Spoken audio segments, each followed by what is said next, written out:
ಎಲ್ಲ ಆತ್ಮಜ್ಯೋತಿಗಳಿಗೂ ಸಾಷ್ಟಾಂಗ ಪ್ರಣಾಮಗಳು. ವಾಣಿ ಹಾಗೂ ವಾಸ್ತೇವ್ ಅವರಿಗೆ ಧನ್ಯವಾದಗಳು. ಇವತ್ತಿನ ನನ್ನ ಪ್ರವಚನವನ್ನ ಪ್ರಾರಂಭ ಮಾಡೋಕ್ಕಿಂತ ಮುಂಚೆ ಸದ್ಗುರುಗಳಿಗೆ ಹಾಗೂ ಗುರು ಪರಂಪರೆಗೆ ನಮ್ಮ ಗೌರವವನ್ನು ಸಲ್ಲಿಸೋಣ. ಗುರುರ್ ಬ್ರಹ್ಮ ಗುರುರ್ ವಿಷ್ಣು ಗುರುದೇವೋ ಮಹೇಶ್ವರಃ ಗುರು ಸಾಕ್ಷಾತ್ ಪರಂ ಬ್ರಹ್ಮ ತಸ್ಮೈ ಶ್ರೀ ಗುರವೇ ನಮಃ. ಅಖಂಡ ಮಂಡಲಾಕಾರಂ ವ್ಯಾಪ್ತಂ ಯೇನ ಚರಾಚರಂ ತತ್ಪದಂ ದರ್ಶಿತಂ ಯೇನ ತಸ್ಮೈ ಶ್ರೀ ಗುರವೇ ನಮಃ. ನಾರಾಯಣ ಸಮಾರಂಭಾಂ ಶಂಕರಾಚಾರ್ಯ ಮಧ್ಯಮಾಂ ಅಸ್ಮದಾಚಾರ್ಯ ಪರ್ಯಂತಾಂ ವಂದೇ ಗುರು ಪರಂಪರಾಂ. ಸದಾಶಿವ ಸಮಾರಂಭಾಂ ಶಂಕರಾಚಾರ್ಯ ಮಧ್ಯಮಾಂ ಅಸ್ಮದಾಚಾರ್ಯ ಪರ್ಯಂತಾಂ ವಂದೇ ಗುರು ಪರಂಪರಾಂ.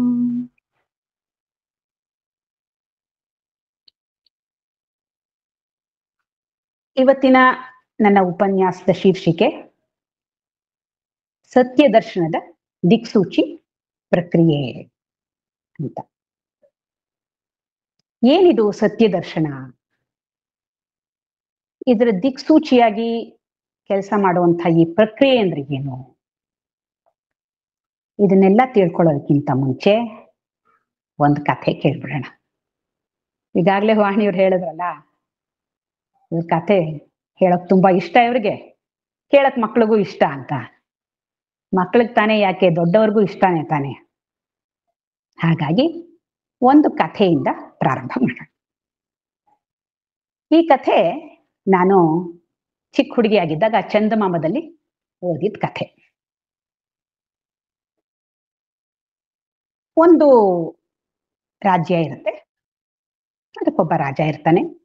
ತುಂಬಾ ಒಳ್ಳೆಯವನು ರಾಜ.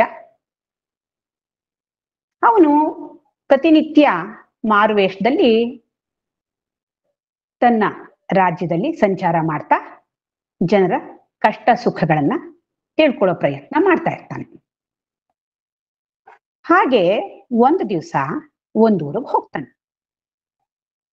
ಆ ಊರಲ್ಲಿ ಒಬ್ಳು ಅಜ್ಜಿ ಇರ್ತಾಳೆ. ಆ ಅಜ್ಜಿಗೆ ಒಬ್ಳು ಮಗಳಿರ್ತಾಳೆ. ಆ ಮಗಳಿಂದ ಒಬ್ಬ ಮೊಮ್ಮಗಳಾಗಿರ್ತಾಳೆ. ಮಗಳು ಒಳಿಯ ತೀರ್ಕೊಂಡ್ಬಿಟ್ಟಿರ್ತಾರೆ. ಮೊಮ್ಮಗಳಿಗೆ ಮದುವೆ ಆಗಿರುತ್ತೆ. ಅವಳಲ್ಲೇ ಹತ್ತಿರದ ಒಂದು ಊರಿನಲ್ಲಿ ವಾಸ ಮಾಡ್ತಾ ಇರ್ತಾಳೆ. ಆಗಾಗ ಬಂದು ಅಜ್ಜಿನ ನೋಡ್ಕೊಂಡು ಹೋಗ್ತಾ ಇರ್ತಾಳೆ. ಒಂದ್ 4 ದಿವಸ ಅವಳ ಜೊತೆಲಿದ್ದು ಹೋಗೋದು, ಈ ತರ ಮಾಡ್ತಾ ಇರ್ತಾಳೆ. ಈ ಅಜ್ಜಿ ಪಾಪ ಒಬ್ಳೇ ಇರ್ತಾಳೆ. ಸರಿ, ಅವತ್ತು ಕೂಡ ಅವಳು ಮನೆ ಮುಂದೆ ಗುಡಿಸ್ತಾ ಇರ್ತಾಳೆ. ಈ ರಾಜ ಹೋದಾಗ ಚಳಿಗಾಲ, ದೊಡ್ಡ ದೊಡ್ಡ ಮರಗಳೆಲ್ಲ ಇರುತ್ತೆ ಮನೆ ಹತ್ರ, ಒಂದ್ರಾಶಿ ಎಲೆಗಳೆಲ್ಲ ಉದುರಿರುತ್ತೆ. ಗುಡಿಸ್ತಾ ಇರುತ್ತೆ ಈ ಮುದುಕಿ. ಗುಡ್ಸಿ ಗುಡ್ಸಿ ಗುಡ್ಸಿ ಸುಸ್ತಾಗುತ್ತೆ. 1 ನಿಮಿಷ ಪೊರಕೆ ಕೆಳಕ್ ಹಾಕ್ಬಿಟ್ಟು ಹಾಗೆ ಸೊಂಟದ ಮೇಲೆ ಕೈ ಇಟ್ಕೊಂಡು ನಿಂತ್ಕೋತಾಳೆ. ಏನೋ ಗೊಣ ಗೊಣ ಗೊಣ ಅಂತ ಗೊಣಕೋತಾ ಇರ್ತಾಳೆ. ರಾಜಂಗೆ ಕುತೂಹಲ ಆಗುತ್ತೆ, ಏನ್ ಗೊಣಗ್ತಾ ಇದ್ದಾಳೆ ಕೇಳಿಸ್ಕೊಳ್ಳೋಣ ಅಂತ ಸ್ವಲ್ಪ ಹತ್ರ ಬರ್ತಾನೆ. ಮುದುಕಿ ಹೇಳ್ಕೊತಾ ಇರುತ್ತೆ, ಅಯ್ಯೋ ಯಾರ ಕೈಲಾಗತ್ತೆ ಇಷ್ಟೆಲ್ಲ ಕೆಲಸ ಮಾಡಕ್ಕೆ, ಎಷ್ಟು ರಾಶಿ ಕಸ, ದಿನಾ ನಾನೇ ಮಾಡ್ಬೇಕು, ಯಾರೂ ಸಹಾಯಕ್ಕಿಲ್ಲ, ಅಡಿಗೆನೂ ನಾನೇ ಮಾಡ್ಬೇಕು, ಸಾಕಾಗಿ ಹೋಗಿದೆ ಅಂತ ಬೆವರೋಸ್ಕೊತಾ ನಿಂತ್ಕೊಂಡಿರ್ತಾಳೆ. ರಾಜನ್ ಪಾಪ ಅನ್ಸುತ್ತೆ. ಪಾಪ ಎಷ್ಟು ವಯಸ್ಸಾಗಿದೆ ಅಜ್ಜಿಗೆ, ಈ ವಯಸ್ಸಲ್ಲೂ ಇಷ್ಟು ಕಷ್ಟ ಪಡ್ಬೇಕಲ್ಲ ಅಂತ ಅನ್ಸಿ ಏನಾದ್ರು ಮಾಡ್ಬೇಕಿದಕ್ಕೆ ಅನ್ಕೊಂಡು ಹೊರಟೋಗ್ತಾನೆ. ಮಾರನೇ ದಿವಸ ರಾಜಭಟ್ರನ್ ಕರೆದು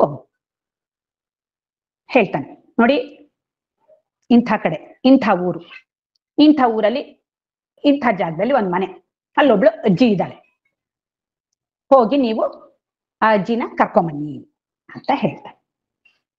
ಸರಿ, ಎಲ್ಲ ಬರ್ತಾರೆ ರಾಜಭಟ್ರು. ಟಕ ಟಕ ಟಕ ಬಾಗಿಲು ಬಡಿತಾರೆ. ಅಜ್ಜಿ ಬಂದ್ ಬಾಗಿಲು ತೆಗಿತಾಳೆ. ನೋಡಿದ್ರೆ ರಾಜಭಟ್ರು ನಿಂತಿದ್ದಾರೆ. ಅಯ್ಯಯ್ಯಪ್ಪ, ಇವ್ರು ಯಾಕೆ ಬಂದ್ರು ಅಂತ. ಏನ್ರಪ್ಪ ಅಂತಾಳೆ. ಅಜ್ಜಿ ಹೊರಡು, ರಾಜಾಜ್ಞೆ ಆಗಿದೆ, ಆಸ್ಥಾನಕ್ಕೆ ಬರ್ಬೇಕು ನೀನು ಅಂತಾರೆ. ಯಾಕ್ರಪ್ಪ, ನಾನೇನು ತಪ್ಪು ಮಾಡಿಲ್ರಪ್ಪ, ನನ್ನ ಬಿಟ್ಬಿಡ್ರಪ್ಪ ನಿಮ್ದು ಅಮ್ಮಯ್ಯ ಅಂತ ಕೇಳ್ಕೊತಾಳೆ ಅಜ್ಜಿ. ಅದೆಲ್ಲ ನಮ್ಗೆ ಗೊತ್ತಿಲ್ಲ ಅಜ್ಜಿ, ರಾಜ ಹೇಳಿದಾನೆ ಬಾ. ಅಯ್ಯಯ್ಯೋ, ಏನ್ರಪ್ಪ ಹೇಗೆ ಹೇಳ್ತೀರಾ, ಸುಮ್ಮನೆ ಕತೆ ಹೊಡಿಬೇಡ, ನಡಿ ಹೊರಡು. ಅಯ್ಯೋ ಏನ್ ಮಾಡೋದಪ್ಪ ಅಂದ್ಬಿಟ್ಟಿದ್ದೇನೆ ಗ್ರಹಚಾರ ಅನ್ಕೊಂಡು ಸರಿ ಬಾಗಿಲು ಹಾಕೊಂಡು ಬೀಗ ಹಾಕ್ಬಿಟ್ಟು ಆ ಬೀಗದ ಕೈ ನಾವು ಅಡಿಕೆ ಎಲೆ ಅಡಿಕೆ ಸಂಚಿ ಇರುತ್ತಲ್ಲ ಅದ್ರೊಳಗಡೆ ಹಾಕೊಂಡು ಹೋಗ್ತಾಳೆ. ಸರಿ, ರಾಜಭಟ್ರು ಕರ್ಕೊಂಬಂದು ಆ ಸ್ಥಾನದಲ್ಲಿ ನಿಲ್ಲಿಸ್ತಾರೆ. ಮಹಾರಾಜ ಮುದುಕಿನ ಕರ್ಕೊಂಬಂದಿದ್ದೀವಿ ಅಂತಾರೆ. ಮುದುಕಿ ತರ ತರ ತರ ತರ ನಡುಗ್ತಾ ಇದೆ. ಯಾಕಜ್ಜಿ ಅಷ್ಟ್ ನಡುಗ್ತಾ ಇದೀಯಾ ಅಂತಂದ್ ರಾಜ. ಮಹಾರಾಜ್ರೆ ನಾನು ಏನು ತಪ್ಪು ಮಾಡಿಲ್ಲ ಮಹಾರಾಜ್ರೆ, ನನ್ನನ್ನು ಬಿಟ್ಬಿಡಿದ್ದ ಅಮ್ಮಯ್ಯ ಮಹಾರಾಜ್ರೆ ಅಂತ ಕೇಳ್ಕೊತಾಳೆ. ಮಹಾರಾಜನ್ ನಗು ಬಂದ್ಬಿಡುತ್ತೆ. ಅಜ್ಜಿ ನೀನೇನು ತಪ್ಪು ಮಾಡಿಲ್ಲ ಗೊತ್ತು ನನಗೆ, ಹೆದರ್ಬೇಡ, ನೀನ್ ತಪ್ಪು ಮಾಡಿದೀಯಾ ಅಂತ ನಿನ್ನನ್ನು ಇಲ್ಲಿ ಕರ್ಸಿಲ್ಲ. ನೀನು ಪಾಪ ಎಷ್ಟು ಕಷ್ಟ ಪಡ್ತಾ ಇದೀಯ ಅಲ್ವಾ, ಒಬ್ಳೇ ಇದೀಯಾ, ಯಾರು ನಿಂಗೆ ಸಹಾಯಕ್ಕಿಲ್ಲ, ಅದಕ್ಕೋಸ್ಕರ ನಿಂಗೊಂದ್ ಸ್ವಲ್ಪ ಸಹಾಯ ಮಾಡೋಣ, ನಿಂಗೊಂದ್ ಸ್ವಲ್ಪ ಅನುಕೂಲ ಮಾಡ್ಕೊಡೋಣ ಅಂತ ಕರ್ಸಿರೋದಷ್ಟೇ ಅಂದ್ಬಿಟ್ಟು, ಯಾರಲ್ಲಿ ಬನ್ನಿ, ಇಲ್ಲಿ ಅತಿಥಿ ಗೃಹ ಇದೆಯಲ್ಲ ಅಲ್ಲಿ ಕರ್ಕೊಂಡು ಹೋಗಿ ಒಂದು ಕೋಣೆನ ಅಜ್ಜಿ ಕೊಟ್ಟು ಅಲ್ಲಿರ್ಲಿ ಅಜ್ಜಿ ಅಂತ ಹೇಳ್ತಾರೆ. ಸರಿ, ರಾಜಭಟ್ರು ಅಜ್ಜಿನ ಕರ್ಕೊಂಡು ಹೊರಡ್ತಾರೆ. ಅಜ್ಜಿಗೆ ಏನಿದು, ಹೀಗೂ ಉಂಟೆ, ಅಯ್ಯೋ ಏನಪ್ಪ ಭಗವಂತ ನನ್ನ ಮೇಲೆ ಇಷ್ಟೊಂದು ಕರುಣೆ ತೋರಿಸ್ತಾ ಇದ್ದಾನೆ, ಈ ಮಹಾರಾಜಂಗೆ ಇದ್ದಕ್ಕಿದ್ದಾಗೆ ನನ್ನ ಮೇಲೆ ಯಾಕಪ್ಪ ಇಷ್ಟೊಂದು ಕರುಣೆ ಬಂತು ಅಪ್ಪ ಅನ್ಕೊಂಡು ಹೋಗ್ತಾಳೆ. ಅತಿಥಿ ಗೃಹ ಕರ್ಕೊಂಡು ಹೋಗ್ತಾರೆ. ಒಂದು ಕೋಣೆ, ಎಷ್ಟು ವಿಶಾಲವಾಗಿರುತ್ತೆ ಕೋಣೆ, ಎಲ್ಲಾ ಅನುಕೂಲನೂ ಇರುತ್ತೆ, ಎಲ್ಲಾ ಬಣ್ಣ ಬಣ್ಣದ ದೀಪಗಳೆಲ್ಲ ಇರುತ್ತೆ. ಆ ಹಾಸಿಗೆ ಅಂತೂ ಆಹಾಹಾಹಾ ಎಷ್ಟು ಮೆತ್ತಗಿರುತ್ತೆ, ಈಗ ಮುಟ್ಟಿ ನೋಡಿದ್ರೆ ಒಳ್ಳೆ ಹಕ್ಕಿ ತುಪ್ಪಳದ ತರ ಅಂತ ಅನ್ಕೋತಾಳೆ ಅಜ್ಜಿ. ಖುಷಿ ಆಗ್ಬಿಡುತ್ತೆ ಅಜ್ಜಿಗೆ. ಆಮೇಲೆ ಸರಿ ಅವರು ಹೇಳ್ತಾರೆ, ನೋಡಜ್ಜಿ ಇದು ನಿನ್ ಕೋಣೆ, ನೀನ್ ಇಲ್ಲಿ ಆರಾಮವಾಗಿ ಇರ್ಬಹುದು, ಗೊತ್ತಾಯ್ತಾ, ಏನು ಕೆಲಸ ಇಲ್ಲ, ಸಮಯಕ್ಕೆ ಸರಿಯಾಗಿ ಊಟ ತಿಂಡಿ ಎಲ್ಲ ಬರುತ್ತೆ, ಅಚ್ಚುಕಟ್ಟಾಗಿ ತಿಂಡಿ ತಿನ್ನು, ಊಟ ಮಾಡು, ಮಲಕೋ, ನಿಂಗೆ ಸ್ವಲ್ಪ ಬೇಜಾರಾಯ್ತಾ, ಇಲ್ಲೇ ಹತ್ರದಲ್ಲಿ ಉದ್ಯಾನವನ ಇದೆ, ಹೋಗಿ ಕಾಲಾಡ್ಸ್ಕೊಂಡ್ ಬಾ, ಆರಾಮವಾಗಿರು, ನೋಡು ಬಿಸಿ ನೀರ್ ಬರುತ್ತೆ, ನೋಡು ಎಲ್ಲ ಬಟ್ಟೆ ಎಲ್ಲ ತಂದಿಟ್ಟಿದೀವಿ, ನಿಂಗೆ ಬೇಕಾದಷ್ಟು ಸೀರೆಗಳು, ರವಿಕೆಗಳು, ಬಟ್ಟೆ ಎಲ್ಲ ಏನೇನ್ ಬೇಕೋ ಸಕಲವೂ ಇದೆ, ಆರಾಮಾಗಿರು ಅಂತ ಹೇಳ್ಬಿಟ್ಟು ಭಟ್ರು ಅಜ್ಜಿ ಏನು ಸಂತೋಷ ಅಪ್ಪ, ಭಗವಂತ ಅಂತೂ ಇಂತೂ ನನ್ ಮೇಲೆ ದಯೆ ತೋರ್ಬಿಟ್ಟಿಯಲ್ಲಪ್ಪ ಕರುಣಾಮಯಿ ಅಂತ ಮತ್ತೆ ನಮಸ್ಕಾರ ಮಾಡ್ಕೋತಾಳೆ. ಹೋಗ್ತಾಳೆ, ಬಿಸಿ ಬಿಸಿ ನೀರು ಸ್ನಾನ ಮಾಡ್ತಾಳೆ, ಹೊಸ ಬಟ್ಟೆನೂ ಇರುತ್ತೆ ಹಾಕೋತಾಳೆ. ಸ್ವಲ್ಪ ಹೊತ್ತಿಗೆಲ್ಲ ತಿಂಡಿ ಬರುತ್ತೆ, ಏನು ಘಮ ಅನ್ನೋ ತಿಂಡಿ, ಆಹಾಹಾಹಾ ಅವಳು ಜನ್ಮದಲ್ಲೇ ತಿಂದಿಲ್ಲ ಆ ಥರದ ತಿಂಡಿ. ಎಲ್ಲ ಖುಷಿಯಾಗಿ ಒಂದೊಂದು ತುತ್ತನ್ನು ಸೌದು ತಿಂತಾಳೆ. ತುಂಬಾ ಸಂತೋಷ ಆಗೋಗುತ್ತೆ. ಆಹಾ ಅನ್ಕೋತಾಳೆ. ಸರಿ, ತಿಂಡಿ ತಿಂದ ಮೇಲೆ ಒಂದ್ಸರ್ತಿ ಮಲ್ಕೊಂಡ್ಬಿಡ್ತಾಳೆ, ಚೆನ್ನಾಗಿ ನಿದ್ದೆ ಮಾಡ್ತಾಳೆ. ಆಯ್ತು, ಆಮೇಲೆ ಹೇಳ್ತಾಳೆ, ಸ್ವಲ್ಪ ಹಾಗೆ ಆ ಕಡೆ ಈ ಕಡೆ ನೋಡ್ಕೊಂಡ್ ಕೂತಿರ್ತಾಳೆ. ಮಧ್ಯಾಹ್ನ ಆಗಿ ಹೋಗುತ್ತೆ, ಒಳ್ಳೆ ಊಟ ಬರುತ್ತೆ. ಆಹಾಹಾಹಾಹಾ ಏನ್ ಪರಿಮಳ, ಎಷ್ಟು ರುಚಿ, ತಗೋ ಊಟ, ಅಚ್ಚುಕಟ್ಟಾಗಿ ಊಟ ಮಾಡ್ತಾಳೆ. ತಿರ್ಗಾ ಇನ್ನೊಂದ್ ಸರ್ತಿ ಮಲ್ಕೋತಾಳೆ. ಆಯ್ತು, ಸಾಯಂಕಾಲ ಆಗುತ್ತೆ, ಎಲ್ಲ ಉದ್ಯಾನವನ ಇದೆಯಲ್ಲ ಹೋಗಿ ನೋಡ್ಕೊಂಬಂದ್ರಾಯ್ತು. ಹೋಗ್ತಾಳೆ, ಏನು ಅಬ್ಬಬ್ಬಬ್ಬಾ ಎಷ್ಟು ತರಹ ಮರಗಳು, ಎಷ್ಟು ಬೇರೆ ಬೇರೆ ರೀತಿಯಲ್ಲಿ ಇವೆ, ಚೆನ್ನಾಗಿ ಒಪ್ಪವಾಗಿ ಓರಣವಾಗಿ ಇಟ್ಟಿದ್ದಾರೆ. ಅದ್ರಲ್ಲಿ ಎಷ್ಟೆಷ್ಟು ಚೆನ್ನಾಗಿರೋ ಹೂಗಳು, ಬಣ್ಣ ಬಣ್ಣದ ಹೂಗಳು, ಏನು ಘಮ ಅನ್ನುತ್ತೆ. ಏನ್ ಚೆನ್ನ, ಏನ್ ಅದೃಷ್ಟ ನಂದು ಅಂತ ಖುಷಿಯಾಗಿ ಅಜ್ಜಿ ಕಾಲ ಆಡ್ಸ್ಕೊಂಡು ಬರ್ತಾಳೆ. ರಾತ್ರಿ ಊಟ ಬರುತ್ತೆ, ಊಟ ಮಾಡ್ತಾಳೆ, ಮಲ್ಕೋತಾಳೆ. ಆಯ್ತು, ಹೀಗೆ 1 ದಿನ 2 ದಿನ 3 ದಿನ 4 ದಿನ 5 ದಿನ 15 ದಿನ ಕಳೆದು ಬಿಡ್ತಾಳೆ ಅಜ್ಜಿ. ಚೆನ್ನಾಗೇ ಇರುತ್ತೆ. ಆದ್ರೆ ಯಾಕೋ ಸ್ವಲ್ಪ ಬೇಜಾರು ಶುರುವಾಗುತ್ತೆ ಅಜ್ಜಿಗೆ. ಅಲ್ಲ, ಇದು ಎಲ್ಲ ಅನುಕೂಲವಾಗೇನೋ ಇದೆ ಸರಿ, ಆದ್ರೆ ಏನ್ ಕೆಲಸನೇ ಇಲ್ವಲ್ಲ ನನ್ಗೆ, ಏನೋ ಕೆಲಸ ಇಲ್ದೆ ಇರೋದ್ರಿಂದ ಹೊಟ್ಟೆನೂ ಸರಿಯಾಗಿ ಹಸಿತಾ ಇಲ್ಲ. ಈ ಹಸಿದೆ ಇರೋದ್ರಿಂದ ಏನಷ್ಟು ರುಚಿನೂ ಕಾಣಿಸ್ತಾ ಇಲ್ಲ. ಅಲ್ಲ, ಎಷ್ಟು ರುಚಿಯಾಗಿರ್ತಿತ್ತು ಮೊದ್ಲು ಮೊದ್ಲು, ಇವಾಗ ಯಾಕೋ ಅಷ್ಟೇನ್ ರುಚಿನೇ ಇಲ್ಲ ಅಂತ ಅನಿಸ್ತಾ ಇದೆಯಲ್ಲ. ಅಯ್ಯೋ, ಬೇಜಾರಪ್ಪ. ಅಲ್ಲ, ನಮ್ ಮನೇಲಿ ಎಷ್ಟ್ ಚೆನ್ನಾಗಿತ್ತು, ಎಲ್ಲ ಕೆಲಸ ನಾನೇ ಮಾಡ್ತಾ ಇದ್ದೆ. ಹ ಆ ಕಸ ಗುಡ್ಸೋದೇ ಎಷ್ಟ್ ದೊಡ್ಡ ಕೆಲ್ಸ.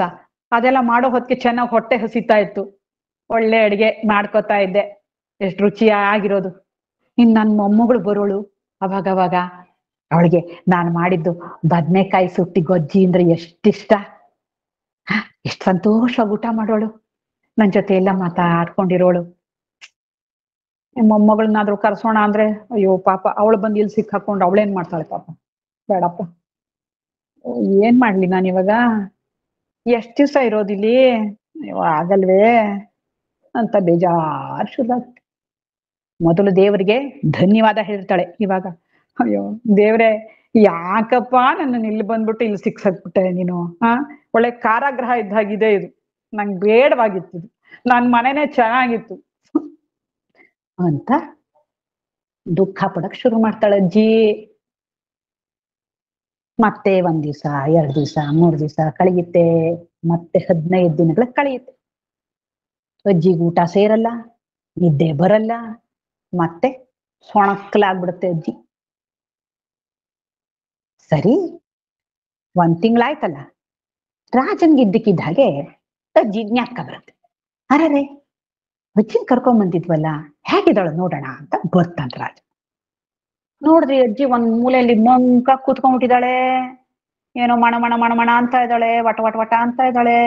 ಅಯ್ಯೋ, ಯಾಕೆ ಹೀಗಿದೆ ಈ ಅಜ್ಜಿ, ಅಜ್ಜಿ ಅಂತಾನೆ. ನೋಡ್ತಾಳೆ, ಮಹಾರಾಜ್ರೆ ಮಹಾರಾಜ್ರೆ. ಹಾ ಗಾಬರಿ ಆಗ್ಬೇಡ. ಏನ್ ಯಾಕೆ ಹೀಗಿದೀಯಾ, ಇಷ್ಟು ಒಣಕ್ಲಾಗಿದೆಯಲ್ಲ, ಯಾಕೆ ಊಟ ತಿಂಡಿ ಏನು ಸರಿಯಾಗಿ ಬರ್ತಾ ಇಲ್ವಾ ನಿನ್ಗೆ, ಸರಿಯಾಗಿ ತಂದ್ಕೊಡ್ತಾ ಇಲ್ವಾ, ಯಾರು ಮುತುವರ್ಜಿ ಮಾಡ್ತಾ ಇಲ್ವಾ? ಅಯ್ಯೋ ಇಲ್ಲ ಮಹಾರಾಜ್ರೆ, ಎಲ್ಲ ಸರಿಯಾಗಿದೆ, ಎಲ್ಲ ತಂದ್ಕೊಡ್ತಾ ಇದ್ದಾರೆ, ಮತ್ ಯಾಕೆ ಹೀಗಿದೀಯಾ? ಮಹಾರಾಜ್ರೆ, ನನ್ನನ್ನು ಕ್ಷಮಿಸ್ಬಿಡಿ, ನಂಗೆ ಇಲ್ಲಿರಕ್ ಇಷ್ಟ ಇಲ್ಲ ಮಹಾರಾಜ್ರೆ, ನಂಗೆ ತುಂಬಾ ಬೇಜಾರು, ನಂಗೆ ಇಲ್ಲೇನು ಕೆಲ್ಸಾನೇ ಇಲ್ಲ, ನಂಗೆ ಹಸುವೇನೇ ಆಗಲ್ಲ, ನಂಗೆ ಆಗಲ್ಲ ಮಹಾರಾಜ್ರೆ, ಧರ್ಮಯ್ಯ ಅಂತೀನಿ, ನನ್ನನ್ನು ದಯವಿಟ್ಟು ನನ್ನ ಮನೆ ಕಳಿಸ್ಬಿಡಿ ಮಹಾರಾಜ್ರೆ, ದಯವಿಟ್ಟು ಅಂತ ಕೇಳ್ಕೊತಾಳೆ. ರಾಜನಿಗೆ ನಗು ಬಂದ್ಬಿಡುತ್ತೆ. ಅಯ್ಯೋ, ಏನ್ ಮುದುಕಿ ಇದು, ಅಲ್ಲಿ ನೋಡಿದ್ರ ಅವತ್ತು ಉಷಪ್ಪ ಅಯ್ಯೋ ಯಾರು ಇಲ್ವೇ ಅಂತ ಗೊಣಕೋತಾ ಇತ್ತು, ಇಲ್ಲಿ ಇಷ್ಟ ಚೆನ್ನಾಗೆಲ್ಲ ಅನುಕೂಲ ಮಾಡ್ಕೊಟ್ರು, ತಿರ್ಗಾ ಹಿಂಗೆ ಗೊಣಕೋತಾ ಇದೆ. ಸರಿ ಸರಿ ಅನ್ಕೊಂಡು, ಆಯ್ತಜ್ಜಿ ನಿನಗೆ ಏನ್ ಸಂತೋಷನೋ ಅದನ್ನೇ ಮಾಡಿದ್ರಾಯ್ತು, ನಿನ್ ಕಳಿಸ್ಬಿಡ್ತೀನಿ ಇವತ್ತೇ. ಯಾರಲ್ಲಿ ಭಟ್ರು ಬರ್ತಾರೆ, ಕರ್ಕೊಂಡೋಗಿ ಅಜ್ಜಿನ್ ಮತ್ತೆ ಅವ್ರ ಮನೆಗೆ ಬಿಟ್ಬಿಡ್ರಿ. ಸರಿ ಮಹಾರಾಜ, ಆಯ್ತು ಕರ್ಕೊಂಡು ಹೋದ್ರು. ಅಲ್ಲಿ ಬಿಟ್ರು. ಅಜ್ಜಿ ಓಡ್ತಾಳೆ ಮನೆ ಹತ್ರಕ್ಕೆ. 1 ತಿಂಗಳಿಂದ ಕಸದ ರಾಶಿ ಎಷ್ಟು ಬಿದ್ದಿರುತ್ತೆ, 1 ದಿವ್ಸಕ್ಕೆ 1 ರಾಶಿ. ಸರಿ ಹೋಗಿದ್ದೇನೆ, ಮನೆ ಬಾಗಿಲು ತೆಗೆದಿದ್ದೇನೆ, ಒಳಗಡೆ ಹೋಗಿ ಪರ್ಕೆ ತಗೊಂಡ್ಬರ್ತಾಳೆ, ಸೊಂಟಕ್ಕೆ ಸೆರಗ್ ಸಿಕ್ಸ್ಬಿಟ್ಟು ಪರ ಪರ ಪರ ಗುಡಿಸ್ತಾಳೆ. ಎಲ್ಲ ಗುಡಿಸಿ ಒಂದ್ ದೊಡ್ಡ ರಾಶಿ ಮಾಡಿ ಎಲ್ಲಾದ್ನೂ ತಗೊಂಡು ಹೋಗಿ ಒಂದ್ ಕಡೆ ಹಾಕಿ ಸುರಿದ್ಬಿಟ್ಟು ಬರ್ತಾಳೆ. ಬೆವರು ಸುರಿತಾ ಇರುತ್ತೆ, ಎಲ್ಲ ಒರೆಸ್ಕೊತಾಳೆ. ಆದ್ಮೇಲೆ ಒಳಗಡೆ ಬಂದು ಮನೆ ಒಳಗಡೆನು ಎಲ್ಲ ಗುಡಿಸ್ಬಿಟ್ಟು ಒಂದ್ ಚಾಪೆ ತಗೊಂಡ್ಬಂದು ಅಂತ ಒದ್ರಬಿಟ್ಟು ಹಾಕೊಂಡಿದ್ದೇನೆ, ಒಂದ್ ದಿಂಬ್ ಇಟ್ಕೊಂಡು ಇಟ್ಕೊಂಡ್ಬಿಡ್ತಾಳೆ ಅಂತ. ನಿದ್ದೆ, ಒಳ್ಳೆ ನಿದ್ದೆ, ಆನಂದ ಆಗೋಗುತ್ತೆ. ಚೆನ್ನಾಗಿತ್ತಾ ಕಥೆ? ಇಷ್ಟೇ ಕಥೆ, ನಿಮ್ಗೆಲ್ಲ ಇಷ್ಟ ಆಯ್ತಾ? ಇದು ಈ ಅಜ್ಜಿದ್ ಒಬ್ಬಳ ಅನುಭವ ಅಲ್ಲ, ಇದು ನಮ್ಮೆಲ್ಲರ ಅನುಭವ ಕೂಡ. ಯಾಕೆ ಅಂದ್ರೆ ನಾವು ಎಲ್ಲೆಲ್ಲೋ ಹೋಗ್ತೀವಿ, ಪ್ರವಾಸ ಹೋಗ್ತೀವಿ, ಬೇರೆ ಬೇರೆ ಕಡೆ ತುಂಬಾ ಚೆನ್ನಾಗಿರೋ ಜಾಗಗಳನ್ನೆಲ್ಲ ನೋಡ್ತೀವಿ, ಒಳ್ಳೊಳ್ಳೆ ಹೋಟ್ಲುಗಳಿಗೆ ಹೋಗ್ತೀವಿ, ಚೆನ್ನಾಗಿ ತಿಂತೀವಿ, ಮಾಡ್ತೀವಿ, ಎಲ್ಲ ಮಾಡ್ತೀವಿ. ಆದ್ರೆ ನಾವು ನಮ್ಮ ಮನೆಗೆ ವಾಪಸ್ ಬಂದ್ಬಿಡ್ಬೇಕು. ಎಲ್ಲೋ ಹೋಗಿದ್ದೀವಿ, ಆ ಜಾಗ ಚೆನ್ನಾಗಿತ್ತು ಅಂದ್ಬಿಟ್ಟು ಅಲ್ಲಿ ಇರ್ತೀವ? ಖಂಡಿತ ಇರಲ್ಲ. ನಾವು ಯಾವಾಗ ನಮ್ ಮನೆಗ್ ಬರ್ತೀವಪ್ಪ, ನಮ್ಮನೆಗ್ ಬಂದು ಒಂದ್ ಬಿಸಿ ಬಿಸಿಯಾಗಿ ಅನ್ನ ಮಾಡ್ಕೊಂಡು ಒಂದ್ ಮೊಸರನ್ನ ತಿಂದ್ರು ಆಹಾ ಏನೋ ತೃಪ್ತಿ ಅಲ್ವಾ? ಇದು ನಮ್ಮೆಲ್ಲರ ಅನುಭವ ಕೂಡ. ಹೋಮ್ ಸ್ವೀಟ್ ಹೋಮ್ ಅಂತ ಅದಕ್ಕೆ ಹೇಳೋದು. ನಮ್ಮ ಮನೆ ನಮಗೆ ತುಂಬಾ ಆಪ್ಯಾಯಮಾನ. ಆದ್ರೆ ಪುರಂದರದಾಸರು ಹೇಳ್ತಾರೆ, ಅಲ್ಲಿದೆ ನಮ್ಮ ಮನೆ, ಇಲ್ಲಿಗೆ ಬಂದೆ ಸುಮ್ಮನೆ ಅಂತ. ಇದೇನ್ರಿ ಹೀಗೆ ಹೇಳ್ತಾರೆ ಇವರು? ಈಗ ತಾನೇ ನಮ್ಮನೆ ಅಂದ್ರೆ ನಮಗ್ ಶ್ರೇಷ್ಠ, ಅದೇ ತುಂಬಾ ಸಂತೋಷಕರವಾದ್ದು, ಅಲ್ಲಿದ್ರೆ ಅಷ್ಟು ತೃಪ್ತಿ ಅಂತ ನಾವ್ ಅನ್ಕೊಂಡ್ರೆ, ಇನ್ನೊಂದ್ ಕಡೆ ಎಲ್ಲೋ ಇದೆ ಮನೆ, ಇದು ಸುಮ್ನೆ ಬಂದಿದ್ದೀನಿ ಅಂತಾರಲ್ಲ ಇವರು. ಅದಕ್ಕೆ ದಾಸರು ಹೇಳ್ತಾರೆ, ಅಯ್ಯೋ ಇಲ್ಲಿರೋ ಸಂತೋಷನು ಕ್ಷಣಿಕ, ಅಲ್ಲಿದೆಯಲ್ಲ ಅಲ್ಲಿ ಶಾಂತಿ, ಪರಮಶಾಂತಿ, ಶಾಶ್ವತವಾದ ಶಾಂತಿ, ಆನಂದ ಅಂತಾರೆ. ಹೌದಲ್ವಾ? ಇವಾಗ ನಾವ್ ಈ ಮನೆಯಲ್ಲಿ ನಮಗ್ ಸಂತೋಷ ಅಂತ ಹೇಳ್ಕೊಂಡ್ವಿ ನಿಜ, ಆದ್ರೆ ಆ ಮುದುಕಿ ತರಹ ಸ್ವಲ್ಪ ದಿವಸ ಇದ್ದ ತಕ್ಷಣ ಗೊಣಗಾಟ ಶುರು.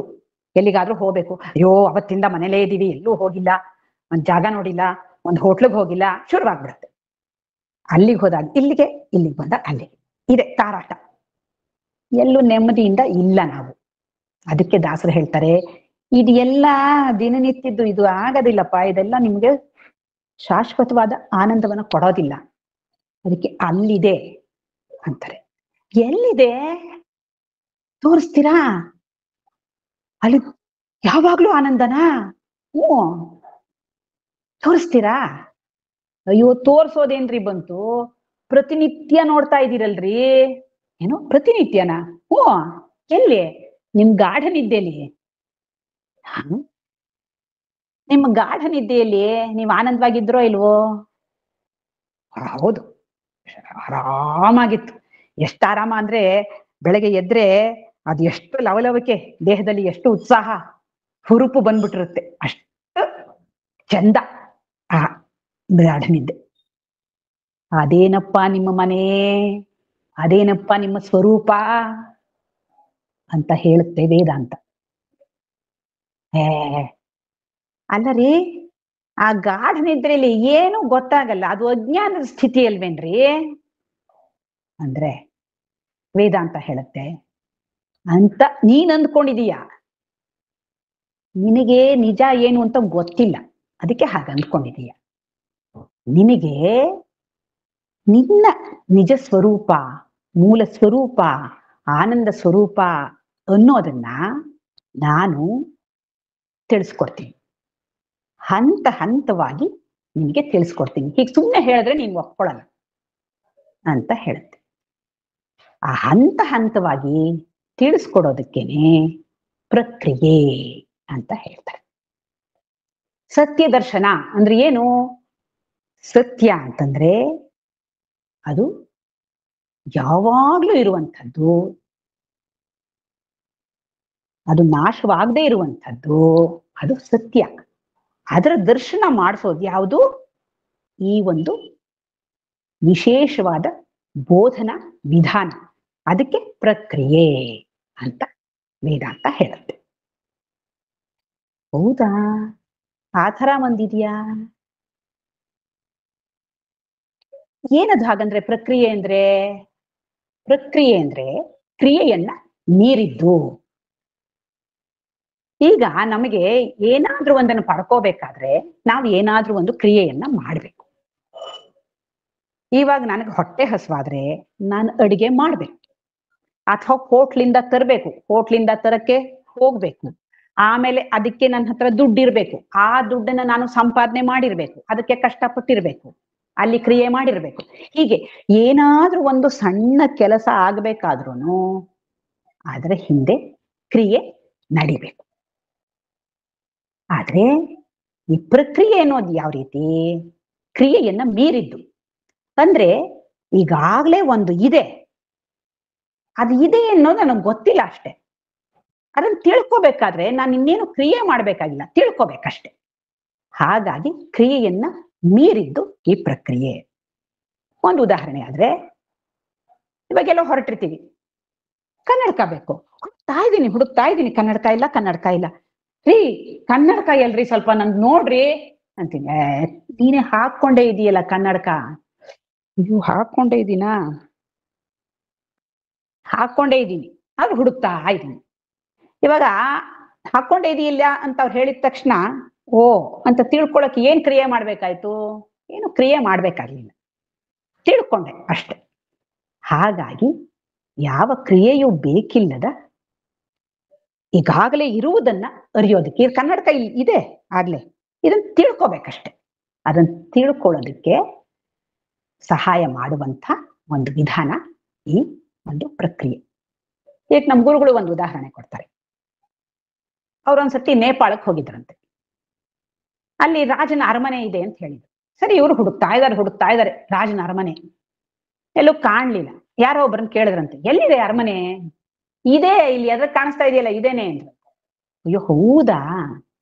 ಯಾಕೆಂದ್ರೆ ಇವ್ರು ಅನ್ಕೊಂಡಿದ್ರು ಇಲ್ಲೆಲ್ಲ ನಮ್ಮ ಭಾರತದಲ್ಲಿ, ಅದರಲ್ಲೂ ಈ ದಕ್ಷಿಣ ಭಾರತದಲ್ಲಿ ಇರುವಂತಹ ಅರಮನೆಗಳು ಎಷ್ಟು ವೈಭವೋಪೇತವಾಗಿ ದೊಡ್ಡ ದೊಡ್ಡ ಕಟ್ಟಡಗಳು, ಆ ಥರನೇ ಕಟ್ಟಡ ಅಲ್ಲೂ ಇರುತ್ತೆ ಅನ್ಕೊಂಡಿದ್ದಾರೆ. ಅದು ಒಂದು ಸಾಧಾರಣವಾದ ಕಟ್ಟಡ, ಅದೇ ಅರಮನೆ. ಅಲ್ಲೇ ಇದ್ದಾರೆ ಇವರು, ಅದು ಅಲ್ಲೇ ಇದೆ. ಗೊತ್ತಾಗಿರ್ಲಿಲ್ಲ. ಗೊತ್ತು ಮಾಡ್ಕೊಳಕ್ ಏನ್ ಮಾಡ್ಬೇಕಾಯ್ತು? ಅವ್ರು ಹೇಳಿದ್ರು, ಇವ್ರು ಗೊತ್ತು ಮಾಡ್ಕೊಂಡ್ರು, ಅಷ್ಟೇ, ಮುಗೀತು. ಹಾಗಾಗಿ ಕ್ರಿಯೆಯನ್ನು ಮೀರಿದ್ದು ಪ್ರಕ್ರಿಯೆ. ಈ ಪ್ರಕ್ರಿಯೆಯಿಂದ ನಾವು ನಮ್ಮ ಹಲವಾರು ನಂಬಿಕೆಗಳನ್ನ ಕಳ್ಕೊಳ್ತೀವಿ. ಇವಾಗ ಕನ್ನಡಕ ಅಲ್ಲಿದೆ, ಇಲ್ಲಿದೆ ಅಂತ ನಂಬ್ಕೊಂಡಿದ್ದೆ ನಾನು. ಆದ್ರೆ ಇದಿಲ್ಲೇ ಇದೆ ಅಂತಂದಾಗ ಇದೆಲ್ಲ ಹೋಯ್ತು, ಬೇರೆ ನಂಬಿಕೆಗಳು. ಅರಮನೆ ಅಲ್ಲೆಲ್ಲೋ ಇದೆ, ಇಲ್ಲೆಲ್ಲೋ ಇದೆ ಅನ್ಕೋತಾ ಇದ್ರು. ಇಲ್ಲೇ ಇದೆ ಅಂದಾಗ ಅದೆಲ್ಲ, ಆ ನಂಬಿಕೆಗಳೆಲ್ಲ ಹೋಯ್ತು. ಈ ರೀತಿಯಲ್ಲಿ ನಮ್ಮ ಕೆಲವು ನಂಬಿಕೆಗಳನ್ನ ನಾವು ಇದರಲ್ಲಿ ಕಳ್ಕೊಳ್ತೀವಿ. ಅದು ಬಹಳ ಮುಖ್ಯ. ನಂಬಿಕೆ ಅಂದ ತಕ್ಷಣ ಇನ್ನೊಂದು ಕಥೆ ಜ್ಞಾಪಕಕ್ಕೆ ಬಂತು. ಅದು ನಿಮಗೆಲ್ಲ ಗೊತ್ತಿರೋದೆ, ಕಥೆ ಗೊತ್ತಲ್ಲ ನಿಮ್ಗೆ. ಒಬ್ಬ ಅಗಸ ಇದ್ದ, ಅವನ ಹತ್ರ ಒಂದು ಕತ್ತೆ ಇತ್ತು. ಅಗಸ ಅಂದ್ಮೇಲೆ ಕತ್ತೆ ಇರ್ಲೇಬೇಕಲ್ಲ, ಇಲ್ದಿದ್ರೆ ಪಾಪ ಅವನ ಜೀವನ ನಡೆಯೋದಾದ್ರೂ ಹೇಗೆ? ಈಗಿನ ಕಾಲದ ಅಗಸರಿಗಾದ್ರೆ ಕತ್ತೆ ಬೇಕಿಲ್ಲ, ಅವ್ರ ಕತ್ತೆ ನೋಡೇ ಇಲ್ಲ. ಆದ್ರೆ ಅವಾಗ ಬೇಕಿತ್ತು, ಹಿಂದಿಂತಿದ್ದು ಕಥೆ. ಆಯ್ತು, ಅವನೇನ್ ಮಾಡ್ತಾ ಇದ್ದ, ದಿನ ಎಲ್ಲರ ಮನೆಯಿಂದನೂ ಕೊಳೆ ಬಟ್ಟೆನೆಲ್ಲ ಸಂಗ್ರಹ ಮಾಡ್ಕೊಳ್ಳೋದು, ಗಂಟು ಕಟ್ಕೊಂಡು ಕತ್ತೆ ಮೇಲೆ ಇಟ್ಕೊಂಡು ತಗೊಂಡು ಹೋಗೋದು, ಕೆರೆ ಹತ್ರಕ್ಕೆ ಹೋಗೋದು, ಅಲ್ಲಿ ಒಂದು ಮರದ ಹತ್ರ ಕತ್ತೆನ ಕಟ್ ಹಾಕೋದು, ಬಟ್ಟೆನೆಲ್ಲ ತಗೊಂಡು ಹೋಗಿ ಒಗೆಯೋದು, ಒಣಗ್ ಹಾಕೊಳ್ಳೋದು, ಮತ್ತೆ ಮಡಿಸ್ಕೊಂಡು ತಗೊಂಡ್ಬಂದು ಕತ್ತೆ ಮೇಲೆ ಇಟ್ಕೊಂಡು ತಗೊಂಡ್ಬರೋದು, ಎಲ್ರಿಗೂ ತಲುಪಿಸೋದು. ಇದು ಅವನ ಕೆಲಸ. ಅವತ್ತು ಒಂದ್ ದಿವಸ ಹೋದ, ಏನ್ ಮಾಡಿದಾನೆ, ಅವನ್ಗೆ ಹಗ್ಗ ತಗೊಂಡು ಹೋಗಕ್ಕೆ ಮರ್ತೋಗಿದೆ. ಕತ್ತೆನ್ ಕಟ್ಬೇಕು ಒಂದ್ ಮರಕ್ಕೆ, ಹಗ್ಗ ತಗೊಂಡು ಹೋಗಿಲ್ಲ. ಎಂಥ ಕೆಲ್ಸ ಆಯ್ತಪ್ಪ, ನಾನಿವಾಗ ಮತ್ತೆ ಈ ಕತ್ತೆನೂ ಕಟ್ಕೊಂಡು ವಾಪಸ್ಸು ನಾನು ಹೋಗಿ ಹಗ್ಗ ತಗೊಂಡು ತಿರ್ಗಾ ಬಂದು ಅದನ್ನ ಇಲ್ಲಿ ಕಟ್ ಹಾಕಿ ನಾನು ಒಗೆಯೋದು ಯಾವಾಗ, ಒಣಗ್ ಹಾಕೋದು ಯಾವಾಗ, ತಗೊಂಡು ಹೋಗೋದು ಯಾವಾಗ? ಅಯ್ಯೋ, ಇದಾಗದೆ ಇರೋ ಕೆಲ್ಸ, ಏನ್ ಮಾಡೋದು ಇವಾಗ ಅಂತ ಯೋಚನೆ ಮಾಡ್ತಾ ಇದ್ದ. ಆ ಕೆರೆ ಹತ್ರನೇ ಒಬ್ಬ ವ್ಯಕ್ತಿ ಮನೆ ಇತ್ತು. ಅವನಲ್ಲೇ ವಾಯು ಸಂಚಾರಕ್ಕೆ ಬಂದಿದ್ದ. ಇವನು ಸುಮ್ನೆ ಹಿಂಗೆ ನಿಂತ್ಕೊಂಡ್ರು ನೋಡ್ಬಿಟ್ಟು, ಯಾಕಯ್ಯ ಏನಾಯ್ತು, ಯಾಕೆ ಹೀಗೆ ನಿಂತಿದೀಯಾ ಅಂತ ಕೇಳ್ದ. ಅಯ್ಯೋ ಸ್ವಾಮಿ, ತಪ್ಪು ಕೆಲಸ ಆಗೋಯ್ತು, ಇವತ್ತು ಮರ್ತು ಬಂದ್ಬಿಟ್ಟಿದ್ದೀನಿ, ಹಗ್ಗನೇ ತಂದಿಲ್ಲ, ಈ ಕತ್ತೆನ ಇಲ್ಲಿ ಕಟ್ಬೇಕಾಗಿತ್ತು ನಾನು. ನಿಮ್ ಹತ್ರ ಏನಾದ್ರು ಇದೆಯಾ ಹಗ್ಗ? ಅಯ್ಯೋ, ನನ್ನ ಹತ್ರ ಕತ್ತೆ ಕಟ್ಟೋ ಹಗ್ಗ ಯಾಕಪ್ಪ ಇರುತ್ತೆ, ಆದ್ರೆ ನಾನ್ ನಿನ್ಗೆ ಒಂದು ಉಪಾಯ ಹೇಳ್ಕೊಡ್ತೀನಿ. ಏನ್ ಉಪಾಯ? ನೋಡಪ್ಪ, ನೀನು ಕತ್ತೆನ್ ಕರ್ಕೊಂಡು ಹೋಗು, ಅಲ್ಲಿ ನಿಲ್ಸು ಮರದ ಹತ್ರ, ಹಗ್ಗದಿಂದ ಕಟ್ಟಿದ ಹಾಗೆ ಮಾಡು. ಏನ್ ಹೇಳ್ತೀರಾ ಸ್ವಾಮಿ? ಹೌದಯ್ಯ, ಆ ಕತ್ತೆಗೆ ಅಷ್ಟೆಲ್ಲ ಬುದ್ಧಿ ಇಲ್ಲ, ನೀನ್ ಮಾಡು, ಅದನ್ನ ಕೆಲ್ಸ ಆಗತ್ತೆ. ಕಟ್ಟದ ಹಾಗೆ ಮಾಡು, ಅದ್ ನಂಬ್ಕೊಳುತ್ತೆ ನೀನ್ ಕಟ್ಟಿದೀಯಾ ಅಂತ. ಆಮೇಲೆ ಹೋಗಿ ಒಕ್ಕೊಂಡ್ ಬಾ ನೋಡು ಅಂತ ಹೇಳ್ಬಿಟ್ಟು ಹೊಟ್ಟೋದ. ಹೌದಾ, ಹೀಗೂ ಉಂಟಾ, ಸರಿ ನೋಡೇ ಬಿಡೋಣ ಅಂದ. ನೇನು ಮಾಡಕ್ಕಾಗಲ್ಲ, ಅಷ್ಟು ದೂರ ವಾಪಸ್ ಅಂತೂ ಹೋಗಕ್ಕಾಗಲ್ಲ. ಸರಿ ಹೋದ, ಮರಕ್ಕೆ ಕಟ್ಟಿದ ಹಾಗೆ ಮಾಡ್ದ. ಕತ್ತೆ ನೋಡ್ತಾ ಇತ್ತು. ಆಮೇಲೆ ಕಟ್ಟಿದ ಹಾಗೆ ಮಾಡ್ಬಿಟ್ಟು ಬಟ್ಟೆ ಗಂಟು ತಗೊಂಡು ಸ್ವಲ್ಪ ದೂರ ಹೋದ. ತಿರುಗಿ ನೋಡ್ದ, ಕತ್ತೆ ಸುಮ್ಮನೆ ನಿಂತಿತ್ತು. ಇನ್ನೊಂದಷ್ಟು ದೂರ ಹೋದ, ನೋಡ್ದ, ಸುಮ್ಮನೆ ನಿಂತಿತ್ತು. ಪರವಾಗಿಲ್ಲ, ಇದು ಪ್ರಯೋಜನಕ್ಕೆ ಬಂತು ಈ ಒಂದು ಉಪಾಯ ಅನ್ಕೊಂಡಿದ್ದೇನೆ. ಸರ ಹೋಗಿ ಕೆರೆ ಹತ್ರ ಹೋಗಿ ಎಲ್ಲ ಬಟ್ಟೆಗಳನ್ನೆಲ್ಲ ನೆನೆಸಿ ಸೋಪ್ ಹಾಕಿ ಎಲ್ಲ ಮಾಡಿ ಒಗೆದು ಎಲ್ಲ ಅದನ್ನು ಒಣಗ್ ಹಾಕ್ದ. ಮತ್ತೆ ಒಂದ್ ಸ್ವಲ್ಪ ಬಂದು ನೋಡ್ದ, ನಿಂತ್ಕೊಂಡಿತ್ತು ಕತ್ತೆ. ಸರಿ, ತಾನು ಹೋದ, ಸ್ನಾನ ಮಾಡ್ಕೊಂಡ, ತನ್ನ ಬಟ್ಟೆನು ಎಲ್ಲ ಒಕ್ಕೊಂಡ, ಎಲ್ಲ ಅದನ್ನು ಒಣಗ್ ಹಾಕ್ದ. ಎಲ್ಲ ಒಣಗ್ತು. ಆಮೇಲೆ ಎಲ್ಲ ಅದನ್ನು ಮಳಿಸ್ಕೊಂಡ ತಗೊಂಡ್ಬಂದ, ಕತ್ತೆ ನಿಂತೇ ಇತ್ತು. ಹಬ್ಬ ಸದ್ಯ ಅನ್ಕೊಂಡಿದ್ದೇನೆ. ಗಂಟು ಕಟ್ಕೊಂಡು ಅದ್ರ ಮೇಲೆ ಇಟ್ಟು ನಡಿ ನಡಿ ಅಂತ ಅದ್ ಬೆನ್ನ ಚಪ್ಪರಿಸ್ದ. ಸುಮ್ಮನೆ ನಿಂತಿತ್ತು. ಹೇ ಹೊತ್ತಾಗಿದೆ ನಡಿಯಪ್ಪ ಪಟ ಪಟ ಅಂತ ಇನ್ನೊಂದ್ಸರಿ ಹೋದ. ಅಂತೂ ಮುಂದಕ್ಕೆ ಹೋಗೋದೇ ಇಲ್ಲ. ಅಯ್ಯೋ ಇದು ಒಳ್ಳೆ ಗ್ರಹಚಾರ ಬಂತಲ್ಲ ನನ್ಗೆ. ಮೊದ್ಲು ಒಂದ್ ಕಷ್ಟ ಆದ್ರೆ ಇದೊಂದ್ ಕಷ್ಟ ಐತೆ. ಏನ್ ಮಾಡೋದು ಇವಾಗ? ಇದು ಜರುಗೋದೇ ಇಲ್ವಲ್ಲ, ಮಿಸ್ಕೋದೇ ಇಲ್ವಲ್ಲ ಅಂದಿದ್ದೇನೆ. ತಡಿ ನೋಡೋಣ ಅಂದ್ಬಿಟ್ಟು ಆ ಮನುಷ್ಯ ಅಲ್ಲಿ ಕೆರೆ ಹತ್ರನೇ ಅವನ್ ಮನೆ ಅಂತ ಹೇಳಿದ್ವಲ್ಲ, ಆ ಮನೆ ಗೊತ್ತಿವ್ನಿಗೆ. ಹೋದ, ಬಾಗಲ್ ತಟ್ಟ. ಬಾಗಲ್ ತೆಗೆದ. ಅವನು ನೋಡಿದ್ರೆ ಇವ್ನು ಬಂದಿದ್ದಾನೆ. ಯಾಕಯ್ಯ, ಏನ್ ಕತ್ತೆ ಕಳೆದು ಹೋಯ್ತಾ? ಇಲ್ಲ ಸ್ವಾಮಿ, ಕತ್ತೆ ಇದೆ. ಮತ್ತೇನು? ಆದ್ರ ಬರ್ತಾನೆ ಇಲ್ಲ ಸ್ವಾಮಿ, ನಿಂತ್ ಕಡೆನೆ ನಿಂತ್ಕೊಂಡಿದೆ. ಹಗ್ಗ ಬಿಚ್ಚಿದ್ಯಾ? ಏನ್ ಸ್ವಾಮಿ, ಕಟ್ಟಿದ್ರೆ ತಾನೆ ಬಿಚ್ಚಕ್ಕೆ. ಅದೇ ನೀನ್ ಮಾಡಿರೋ ತಪ್ಪು. ನೀನ್ ಕಟ್ಟಿದ ಹಾಗೆ ಮಾಡ್ದ್ಯೋ ಇಲ್ವೋ? ಮತ್ ಬಿಚ್ಚಿದ ಹಾಗೂ ಮಾಡು. ನೀನ್ ಕಟ್ಟಿದೀಯಾ ಅಂತ ಅದ್ ನಂಬ್ಕೊಂಡಿದೆ, ಇವಾಗ ಬಿಚ್ಚು. ಹಂಗಂತೀರಾ? ಹ್ಞೂ ಮತ್ತೆ. ಸರಿ, ಹೋದ. ತಿರ್ಗಾ ಎಲ್ಲ ಗಂಟನ್ನ, ಮರಕ್ ಕಟ್ಟಿದ ಗಂಟನ್ನು ಬಿಚ್ಚಿದ ಹಾಗೆ ಮಾಡ್ದ. ಅದು ಕುತ್ತಿಗೆ ಕಟ್ಟಿದ್ದನ್ನು ಬಿಚ್ಚಿದ ಹಾಗೆ ಮಾಡ್ದ. ನೋಡ್ತಾ ಇತ್ತು ಕತ್ತೆ. ಆಮೇಲೆ ನಡಿ ನಡಿ ಅಂತ ಬೆಂಚ್ ಚಪ್ಪರಿಸ್ದ. ಮೆಲ್ಲಿಗೆ ನಡ್ಕೊಂಡು ಬಂತು ಕತ್ತೆ. ಹಬ್ಬ ಸದ್ಯ ಅಂತ ಇವನು ಹೋದ. ನಾವೆಲ್ಲ ಅಯ್ಯೋ ಎಂಥ ಪೆದ್ದ ಕತ್ತೆ ಇದು ಅಂತ ನಗ್ತೀವಿ. ಆ ಕತ್ತೆನು ಅಂತ ನಮ್ಮನ್ನ ನೋಡ್ ನಗುತ್ತೆ. ಅರರರೆ, ಇದ್ಯಾಕ್ ನಮ್ಮನ್ನ ನೋಡ್ ನಗ್ತಾ ಇದೆ ಅಂತ ನಮಗ್ ಸಿಟ್ಟು. ಅದ್ ಹೇಳ್ತೆ, ಓಹೋ ನೀವೇನ್ ಭಾರಿ ಬುದ್ಧಿವಂತರ, ನೀವು ನನ್ನಷ್ಟು ಪೆದ್ರೇನೆ, ನೀವು ಏನೇನೋ ನಂಬ್ಕೊಂಡಿದೀರಲ್ಲ ಅನ್ನತ್ತೆ. ಏನಪ್ಪ ನಂಬ್ಕೊಂಡಿದೀವಿ ನಾವು? ನೀವೇ ಯೋಚನೆ ಮಾಡಿ ಅನ್ನತ್ತೆ. ಈಗ ಈ ವ್ಯವಹಾರದ ಜಗತ್ತಿನಲ್ಲೇ ನಾವು ಏನೇನೆಲ್ಲ ನಂಬಿಕೆ ಇಟ್ಕೊಂಡಿಲ್ಲ. ನ ಸ್ತ್ರೀ ಸ್ವಾತಂತ್ರ್ಯಮರ್ಹಸಿ ಅಂತ ಹೇಳ್ಬಿಟ್ಟು ಹೆಂಗಸರು ಏನ್ ಪ್ರಯೋಜನ ಇಲ್ಲ, ಶುದ್ಧ ಶುಂಠ್ರು ಅಂದ್ಬಿಟ್ಟು ಇವ್ರು ಏನಿದ್ರು ಅಡಿಗೆ ಮನೆಗೆ ಲಾಯಕ್ಕು, ಹೆರಿಗೆ ಮೆಷಿನ್ ಆಗೋಕೆ ಲಾಯಕ್ಕು ಅಂತ ನಿರ್ಧಾರ ಮಾಡ್ಬಿಟ್ರಲ್ಲ. ನಾವು ನಂಬ್ಕೊಂಬಿಟ್ವಲ್ಲ ಅದನ್ನೆಲ್ಲ. ಅಡಿಗೆ ಮನೇಲಿ ಕೆಲಸ ಮಾಡ್ಕೊಂಡು ಮಕ್ಕಳನ್ನ ಹೆತ್ತು ಹೆತ್ತು ಹೆತ್ತು ಹೆತ್ತು ಅವರು ಬೈದ್ರು ಬೈಸ್ಕೊಂಡು, ಹೊಡೆದ್ರು ಹೊಡೆಸ್ಕೊಂಡ್ರು, ಉಗಿದ್ರು ಉಗಿಸ್ಕೊಂಡು ಜೀವನ ಮಾಡ್ಲಿಲ್ವ ಅವತ್ತಿಂದ? ಯಾಕೆ? ನಂಬಿಕೆ.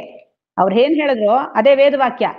ಸರಿನೇ, ನಮ್ಗೇನು ಬರಲ್ಲ, ನಮ್ಗೇನ್ ತಿಳುವಳಿಕೆ ಇಲ್ಲ ಅಂತಾನೆ ಇದ್ವಿ.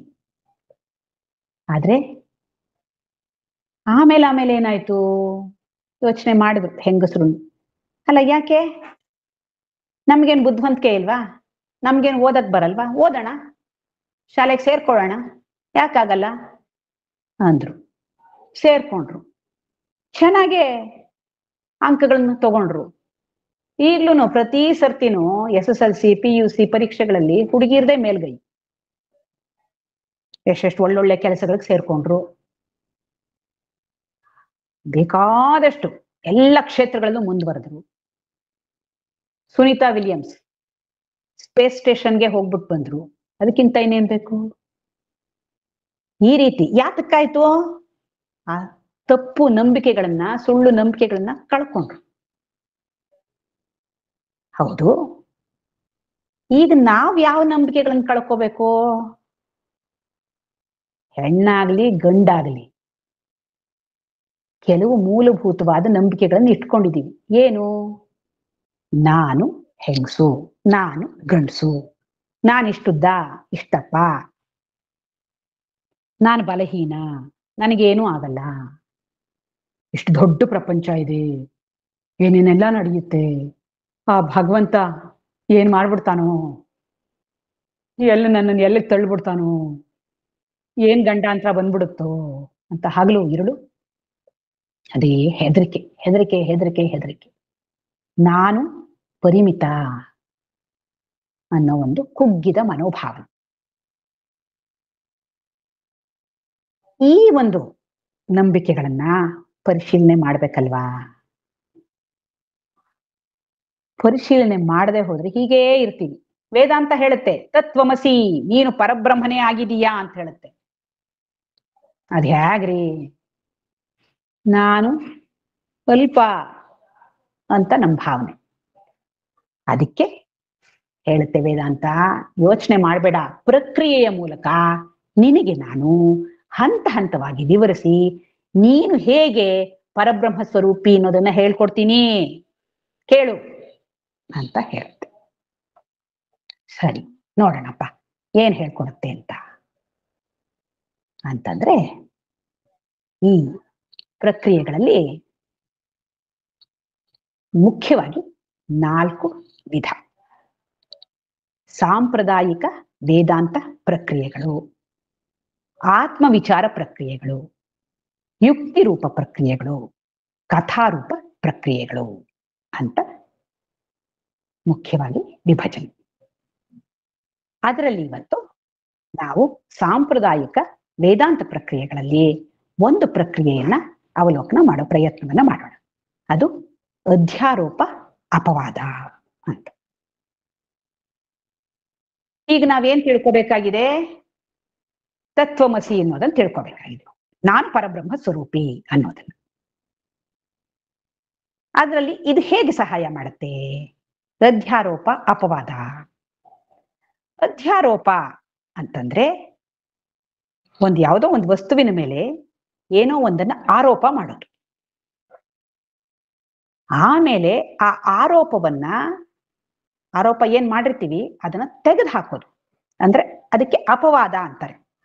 ಅಪವಾದ ಮಾಡೋದು, ಮೊದಲು ಆರೋಪ ಮಾಡೋದು, ಆಮೇಲೆ ಅಪವಾದ ಮಾಡೋದು. ಹೀಗೆ ಮಾಡಿದಾಗ ನಮಗೆ ಆ ಮೂಲ ವಸ್ತುವಿನ ಪರಿಚಯ ಚೆನ್ನಾಗಿ ಆಗತ್ತೆ ಅಂತ ವೇದಾಂತ ಹೇಳುತ್ತೆ. ಯಾವ ರೀತಿ ಇದು? ಯಾಕೆ ಹಾಗೆ ಮಾಡ್ಬೇಕು? ಅಂದ್ರೆ, ಇವಾಗ ನೀನು ಪರಬ್ರಹ್ಮ ಸ್ವರೂಪಿ ಅಂತ ಹೇಳ್ತಾ ಇದೆಯಲ್ಲ, ಪರಬ್ರಹ್ಮ ಅಂದ್ರೆ ಏನು ಅಂತಾನೆ ನನಗ್ ಗೊತ್ತಿಲ್ವಲ್ಲ ಅಲ್ವಾ? ಕಣ್ಣು ಕಾಣಿಸಲ್ಲ ಅದು. ಕೃಷ್ಣ ಹೇಳ್ತಾನಲ್ಲ ಭಗವದ್ಗೀತೆಯಲ್ಲಿ, ಅದನ್ನ ಬೆಂಕಿ ಸುಡಲ್ಲ, ನೀರು ತೊಯ್ಸಲ್ಲ, ಮುಟ್ಟಕ್ಕಾಗಲ್ಲ, ಮೂಸಕ್ಕಾಗಲ್ಲ, ರುಚಿ ನೋಡಕ್ಕಾಗಲ್ಲ. ಮತ್ತೆ ಹೆಂಗ್ ತಿಳ್ಕೊಳ್ಳೋದನ್ನ ಅಂದ್ರೆ, ಅದರ ಮೇಲೆ ಏನಾದ್ರೂ ಒಂದು ಆರೋಪವನ್ನ ಮೊದಲು ಮಾಡಿ, ಓ ಅದು ಇದೆ ಅಂತ ಆ ಆರೋಪದಿಂದ ನಮಗೆ ಗೊತ್ತಾಗಿ, ಆಮೇಲೆ ಆರೋಪವನ್ನ ತೆಗೆದ್ರೆ, ಅಪವಾದ ಮಾಡಿದ್ರೆ, ಅವಾಗ ಅದು ಇರೋದು ನಮ್ಗೆ ಸರಿಯಾಗಿ ಸ್ಪಷ್ಟವಾಗಿ ತಿಳಿಯುತ್ತೆ ಅಂತ. ಇವಾಗ ಒಂದು ಗಾಜಿನ ಬಾಗಿಲಿದೆ ಅಂತ ಇಟ್ಕೊಳ್ಳಿ. ಗಾಜಿನ ಬಾಗಿಲು ಪಾರದರ್ಶಕವಾಗಿದೆ, ನಮಗೆ ಗೊತ್ತಾಗೋದೇ ಇಲ್ಲ ಅಲ್ಲಿ ಬಾಗಿಲಿದೆ ಅನ್ನೋದೇ ಗೊತ್ತಾಗಲ್ಲ.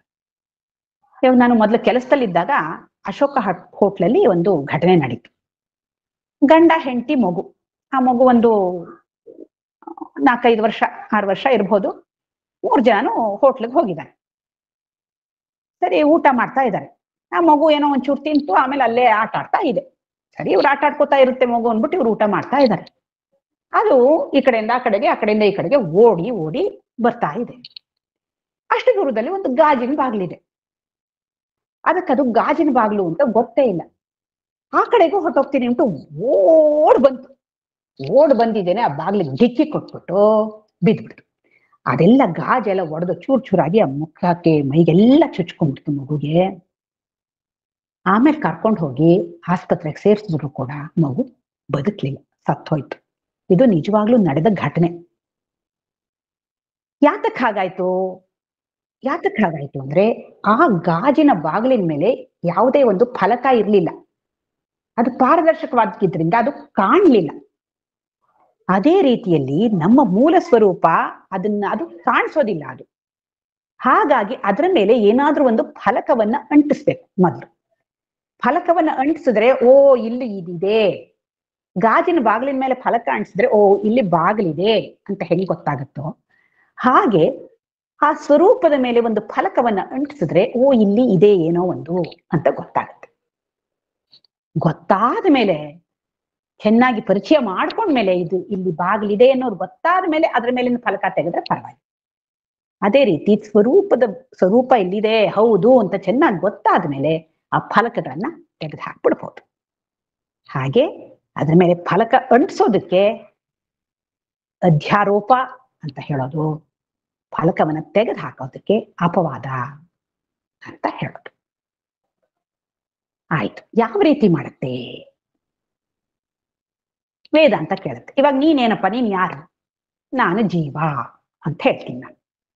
ಸರಿ ಅನ್ನತ್ತೆ, ಒಪ್ಕೊಂಡ್ಬಿಡುತ್ತೆ ವೇದಾಂತ. ಅಂದ್ರೆ ಏನಾಯ್ತು, ತತ್ವಮಸಿ ಅಂತ ಹೇಳಿದೆ, ನೀನೇ ಪರಬ್ರಹ್ಮ ಅಂತ ಹೇಳಿದೆ, ಆದ್ರೆ ಇವಾಗ ಸದ್ಯಕ್ಕೆ ನಾನು ಜೀವ ಅನ್ನೋದನ್ನು ಒಪ್ಕೋತಾ ಇದ್ದೆ. ಅಂದ್ರೆ ಏನಾಯ್ತು, ಆ ಪರಬ್ರಹ್ಮನ ಮೇಲೆ ಜೀವತ್ವದ ಆರೋಪವನ್ನ ಮಾಡಲಾಯ್ತು. ಮಾಂಡೂಕ್ಯ ಉಪನಿಷತ್ ಹೇಳುತ್ತೆ, ಜೀವನಾದ ನಿನ್ಗೆ ವಿಶ್ವ ಅಂತ ಹೆಸರು.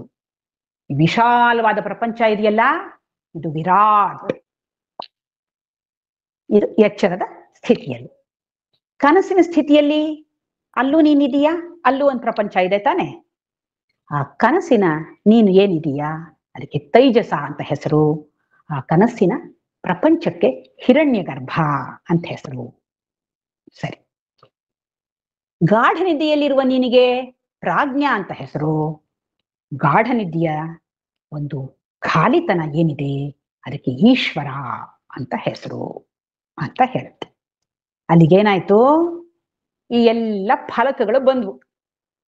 ಜೀವ ಅಂತ ಫಲಕ, ವಿಶ್ವ, ವಿರಾಟ್, ತೈಜಸ, ಹಿರಣ್ಯಗರ್ಭ, ಪ್ರಾಜ್ಞ, ಈಶ್ವರ, ಇಷ್ಟು ಫಲಕಗಳನ್ನ ತಂದುಬಿಡ್ತು, ಎಲ್ಲ ಅಂಟಿಸ್ಬಿಡ್ತು. ಯಾವುದರ ಮೇಲೆ? ಏನು ಅಂತಾನೆ ಗೊತ್ತಾಗದೆ ಇರುವಂತಹ ಪರಬ್ರಹ್ಮನ ಮೇಲೆ. ಸರಿ ಆಯ್ತು, ಈಗ ಹೇಳ್ತೆ ವೇದಾಂತ. ನೋಡಪ್ಪ, ಈಗ ಎಚ್ಚರದಲ್ಲಿ ನೀನು ವಿಶ್ವ ಇದೆಯಾ, ವಿರಾಟ್ ಇದೆ, ಹೌದಾ? ಹೌದು ಸ್ವಾಮಿ. ನೀನು ಬೇರೆ, ಅದು ಬೇರೆ, ಹೌದಾ? ಹೌದು ಸ್ವಾಮಿ. ಇಲ್ಲಿ ದ್ವೈತ ಇದೆ, ಹೌದು. ಕನಸಿನಲ್ಲೂ ನೀನಿದೀಯಾ, ತೈಜಸ, ಹಿರಣ್ಯಗರ್ಭ, ದ್ವೈತ. ಗಾಢ ನಿದ್ದೆಯಲ್ಲಿ ಏನು? ಪ್ರಾಜ್ಞ, ಈಶ್ವರ ಬೇರೆ ಬೇರೆಯಾಗಿದೆಯೋ? ಅಲ್ಲಿ ಎರಡು ಇದೆಯೋ? ಇಲ್ಲ ಸ್ವಾಮಿ, ಅಲ್ಲಿ ಎರಡು ಇಲ್ಲವೇ ಇಲ್ಲ. ಅದು ಅದ್ವೈತ ಸ್ಥಿತಿ, ಅದು ಎಲ್ಲ ಸೇರ್ಕೊಂಡ್ಬಿಟ್ಟಿದೆ, ಏಕೀಭೂತ ಅನ್ನತ್ತೆ. ಹೇಗೆ ನದಿ ಹೋಗಿ ಸಮುದ್ರದಲ್ಲಿ ಸೇರಿದ ಮೇಲೆ ನದಿ ಬೇರೆ ಸಮುದ್ರ ಬೇರೆ ಅಂತ ಮಾಡಕ್ಕಾಗಲ್ವೋ, ಅದೇ ರೀತಿಯಲ್ಲಿ ಈ ಗಾಢ ನಿದ್ದೆಯ ಅವಸ್ಥೆಯಲ್ಲಿ ಪ್ರಾಜ್ಞಾ ಹಾಗೂ ಈಶ್ವರ ಎರಡರಲ್ಲೂ ಯಾವ ಭೇದವೂ ಇಲ್ಲ. ಪ್ರಾಯೇಣ ಅಜ್ಞ, ಅವನು ದಡ್ಡ, ತಿಳುವಳಿಕೆ ಇಲ್ಲದೆ ಇರೋನು ಅಂತ ನಾನು ಅಂದ್ಕೊಂಡಿದ್ದೀನಿ. ಆದ್ರೆ ಈಗೇನಾಯ್ತು, ಈ ಪ್ರಾಜ್ಞನಾದವನು ಪ್ರಜ್ಞಾ ಸ್ವರೂಪ ಆಗ್ಬಿಟ್ಟಿದ್ದಾನೆ, ಅವನು ಈಶ್ವರನೇ ಆಗ್ಬಿಟ್ಟಿದ್ದಾನೆ. ಈಶ್ವರನಿಗೂ ಅವನಿಗೂ ವ್ಯತ್ಯಾಸವೇ ಇಲ್ಲ. ನೀನೇ ಈಶ್ವರನಪ್ಪ ಅಂತ ಹೇಳ್ತಾ ಇದೆ ವೇದಾಂತ. ಅರೇ ಏನಪ್ಪ ಹಿಂಗೆ ಹೇಳುತ್ತಿದ್ದು, ನಾನು ಈಶ್ವರನಂತಲ್ಲ. ಎಷ್ಟು ಚೆನ್ನಾಗಿ ಹೇಳ್ತಾ ಇದೆ. ನಿಜ, ಈ ಒಂದು ತರ್ಕ ಸರಿಯಾಗಿದೆ, ಭೇಷ್ ಅಂತ ಒಂದ್ ಸ್ವಲ್ಪ ಹೊತ್ತು ಅನ್ಸುತ್ತೆ. ಆಮೇಲೆ ಮತ್ತೆ ಸಪ್ಪಗಾಗ್ಬಿಡ್ತೀನಿ. ಯಾಕೆ ಹಂಗೆ ಸಪ್ಪಗ್ ಕೂತ್ಕೊಂಡೆ ಅಂದ್ರೆ, ಅಲ್ಲ ಹೇಳಿದ್ದೇನೋ ಸರಿ, ಒಪ್ಕೊಂಡೆ. ಗಾಢ ನಿದ್ದೆ ಸ್ಥಿತಿಯಲ್ಲಿ ನಾನು ಈಶ್ವರನೇ, ಸರ್ವಜ್ಞನೇ. ಆಮೇಲೆ ಅದೇ ಈಶ್ವರನೇ ಈ ಜಗತ್ತಾಗಿ ಕಂಡು ಬರೋದ್ರಿಂದ ನಾನು ಜಗತ್ ಕಾರಣನೇ, ಹೌದು ನಿಜ. ಆದ್ರೆ ಎಚ್ಚರದಲ್ಲಿ ಏನು ಸಮಸ್ಯೆ ಬಗೆಹರಿದಿಲ್ವಲ್ಲ. ನಾನು ವಿಶ್ವನಾಗೆ ಇದ್ದೀನಿ, ನನ್ನ ಮುಂದೆ ಈ ವಿರಾಟ್ ಜಗತ್ತಿದ್ದೇ ಇದೆಯಲ್ಲ ಅಂತ ಕೇಳ್ತೀನಿ.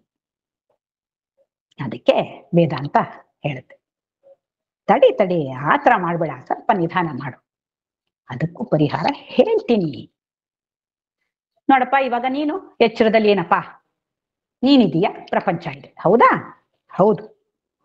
ನೀನು ಪ್ರಪಂಚವನ್ನ ನೋಡ್ತಾ ಇದೀಯಾ? ಹೌದು. ನೀನು ಪ್ರಪಂಚವನ್ನು ನೋಡ್ಬೇಕಾದ್ರೆ ನೀನು ಪ್ರಪಂಚದಿಂದ ಬೇರೆ ಆಗಿದೀಯಾ? ಹೌದು ಹೌದು. ಅದ್ರ ಜೊತೆಗೆ ಸೇರ್ಬಿಟ್ಟಿದ್ರೆ ನೀನು ನೋಡಕ್ಕಾಗಲ್ಲ, ನಿಜ. ಆಯ್ತು, ನೀನು ಪ್ರಪಂಚವನ್ನ ನೋಡ್ಬೋದು, ಪ್ರಪಂಚ ನಿನ್ನನ್ನು ನೋಡಕ್ಕಾಗಲ್ಲ, ಅದು ಜಡವಾದ್ದು. ಇಲ್ಲಿರೋದು ಒಂದು ಲೋಟ, ಈ ಲೋಟ ನಿನ್ನ ನೋಡಕ್ಕಾಗತ್ತಾ? ಇಲ್ಲ, ನೋಡಕ್ಕಾಗಲ್ಲ. ಸರಿ, ಈಗ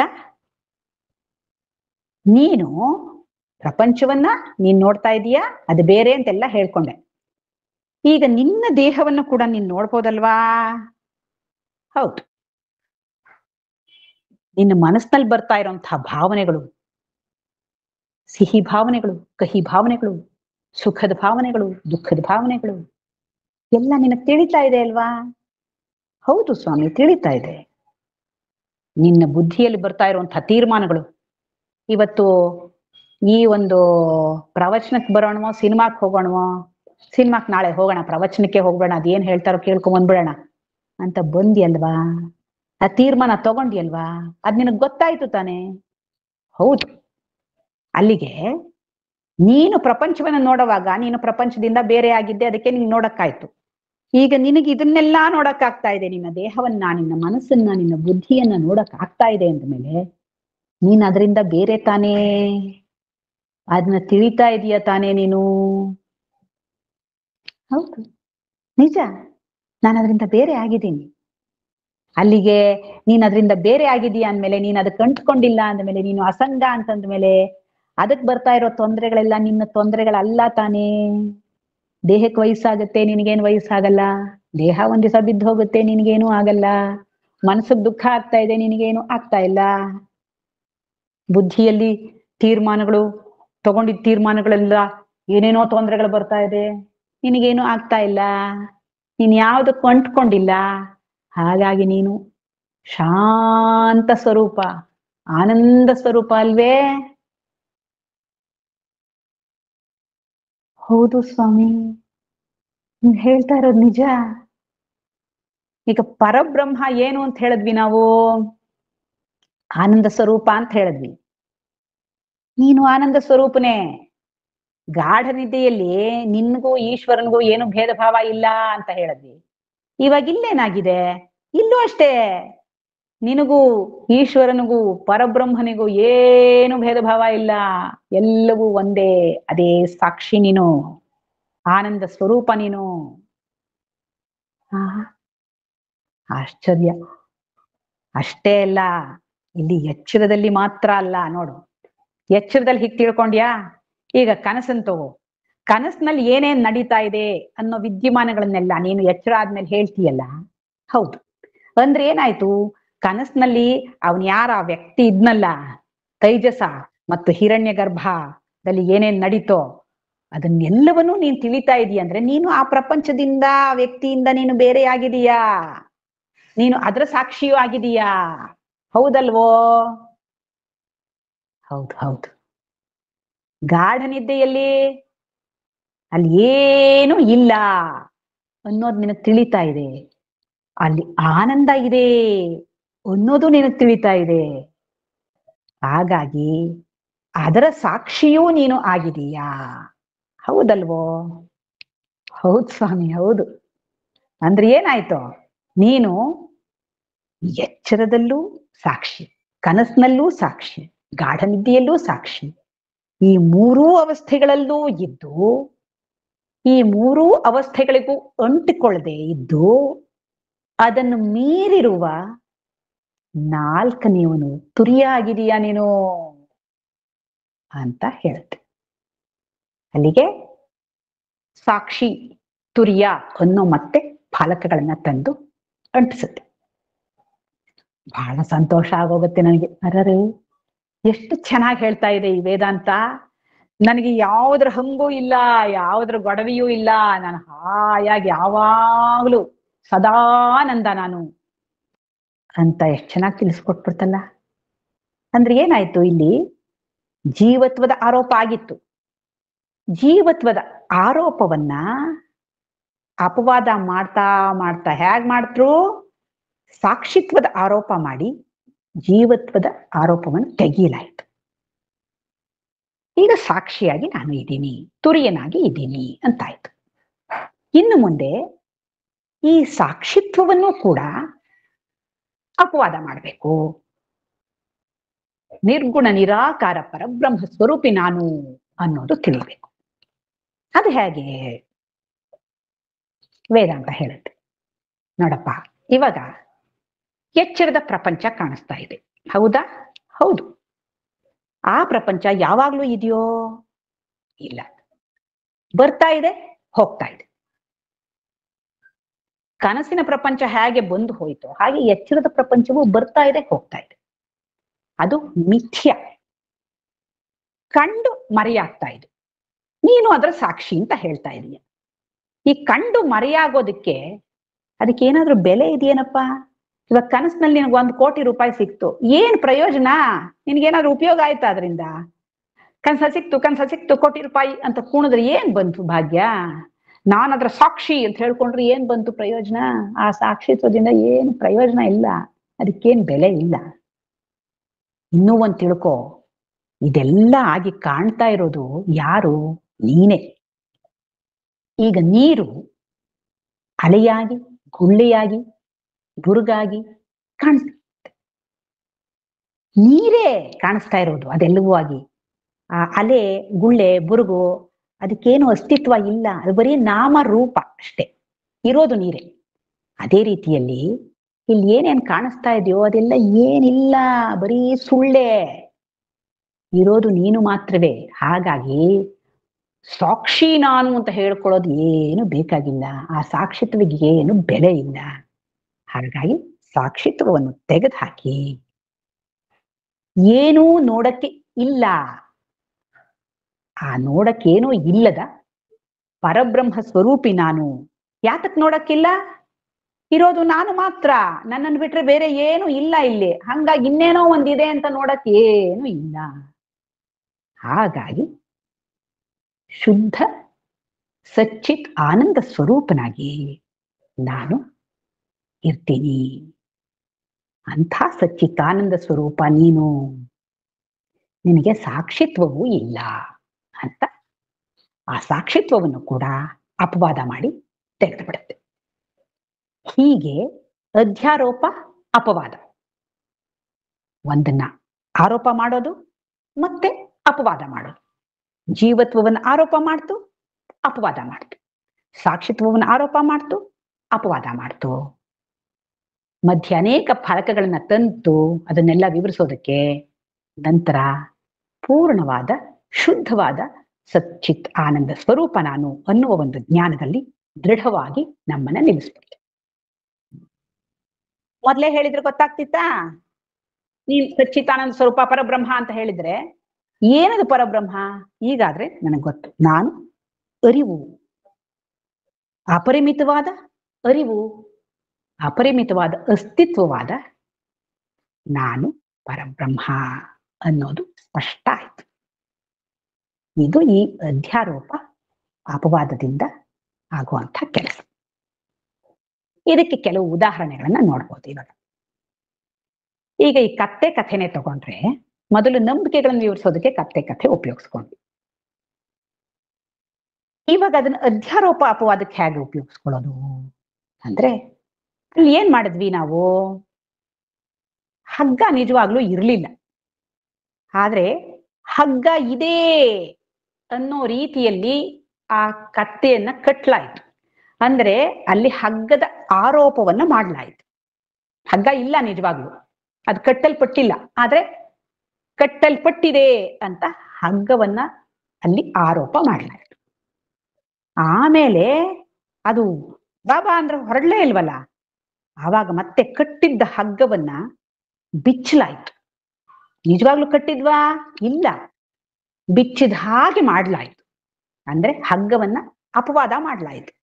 ಆರೋಪ ಮಾಡಿದ್ದ ಹಗ್ಗವನ್ನ ಅಪವಾದ ಮಾಡಿ ತೆಗೆದಾಯ್ತು. ಆರೋಪ ಮಾಡಿದಾಗ ಕತ್ತೆ ಬಂಧನದಲ್ಲಿ ಇದ್ದ ಹಾಗೆ ಭಾಸವಾಯ್ತು, ಇದ್ದ ಹಾಗೆ, ನಿಜವಾಗ್ಲೂ ಬಂಧನದಲ್ಲಿ ಇಲ್ಲ ಅದು. ಆಮೇಲೆ ಹಗ್ಗವನ್ನ ಬಿಚ್ಚಿದ ಹಾಗೆ ಮಾಡಿದಾಗ ಬಂಧನದಿಂದ ಬಿಡುಗಡೆಯಾದ ಹಾಗೆ ಅನ್ನಿಸ್ತು. ಅದಕ್ಕೆ ಬಂಧನದಲ್ಲಿ ಇಲ್ಲದೆ ಇದ್ದ ಕತ್ತೆಯನ್ನ ಹಗ್ಗದ ಆರೋಪ ಮಾಡಿ, ಬಂಧಿಸಿದ ಹಾಗೆ ಮಾಡಿ, ಅಪವಾದ ಮಾಡಿ ತೆಗೆಯಲಾಯ್ತು. ಅದೇ ರೀತಿಯಲ್ಲಿ ನಾವು ಕೂಡ ಅಷ್ಟೇ, ನಿಜವಾಗ್ಲೂ ಬಂಧನದಲ್ಲಿ ಇಲ್ಲ, ನಿಜವಾಗ್ಲೂ ಪರಬ್ರಹ್ಮ ಸ್ವರೂಪರೇ ನಾವು. ಆದ್ರೆ ಜೀವತ್ವದ ಆರೋಪ ಮಾಡಿ ನಾನು ಬಂಧಿ, ನಾನು ಪರಿಮಿತ ಅಂತ ತಿಳ್ಕೊಂಡು ಆಮೇಲೆ ಇದೆಲ್ಲ ಸರ್ಕಸ್ ಮಾಡಿ ಇಲ್ಲ ಇಲ್ಲ ಇಲ್ಲ ಇಲ್ಲ ಇಲ್ಲ ನೀನು ಪರಿಮಿತ ಅಲ್ಲ ಅಂತ ಒಂದೊಂದೇ ತಂದು ಆರೋಪ ಮಾಡಿ, ಈ ಆರೋಪವನ್ನೆಲ್ಲ ಅಪವಾದ ಮಾಡಿ, ಕೊನೆಗೆ ಸಾಕ್ಷಿತ್ವದ ಆರೋಪವನ್ನು ಕೂಡ ಅಪವಾದ ಮಾಡಿದಾಗ, ಮೊದಲು ನಾನು ಬಂದಿಯಾಗಿರ್ಲಿಲ್ಲ, ಆಮೇಲೆ ಕೂಡ ಬಂದಿಯಲ್ಲ, ನಾನು ಪೂರ್ಣ ಸ್ವತಂತ್ರ ಮುಕ್ತ ನಾನು ಅನ್ನೋದು ಗೊತ್ತಾಗುತ್ತೆ. ಇನ್ನೊಂದು ಕಥೆ ನೋಡಿದ್ರೆ, ಇದೆಲ್ಲ ಕಥೆಗಳು ನಿಮಗೆ ಗೊತ್ತಿರುವಂಥದ್ದೇ. ಜನಕನ ಕಥೆ.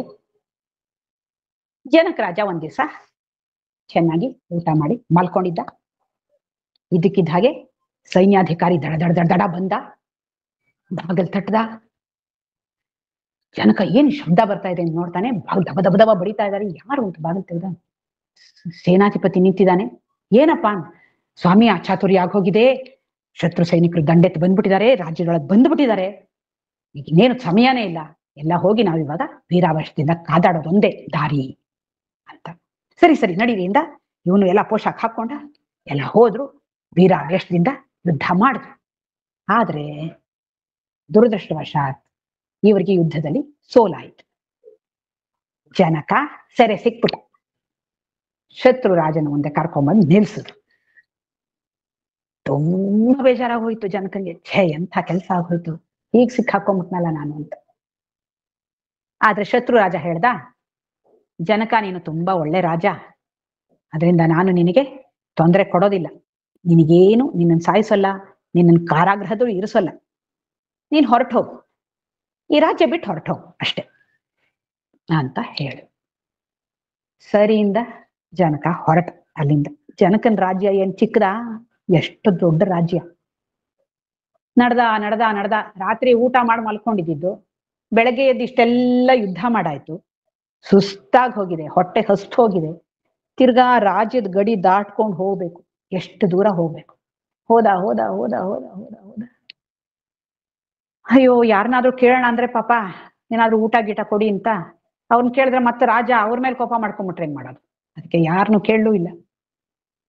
ಅಂತೂ ಇಂತೂ ಕೊನೆಗೆ ರಾಜ್ಯದ ಗಡಿ ದಾಟಿ ಹೊರಗಡೆ ಹೋದ.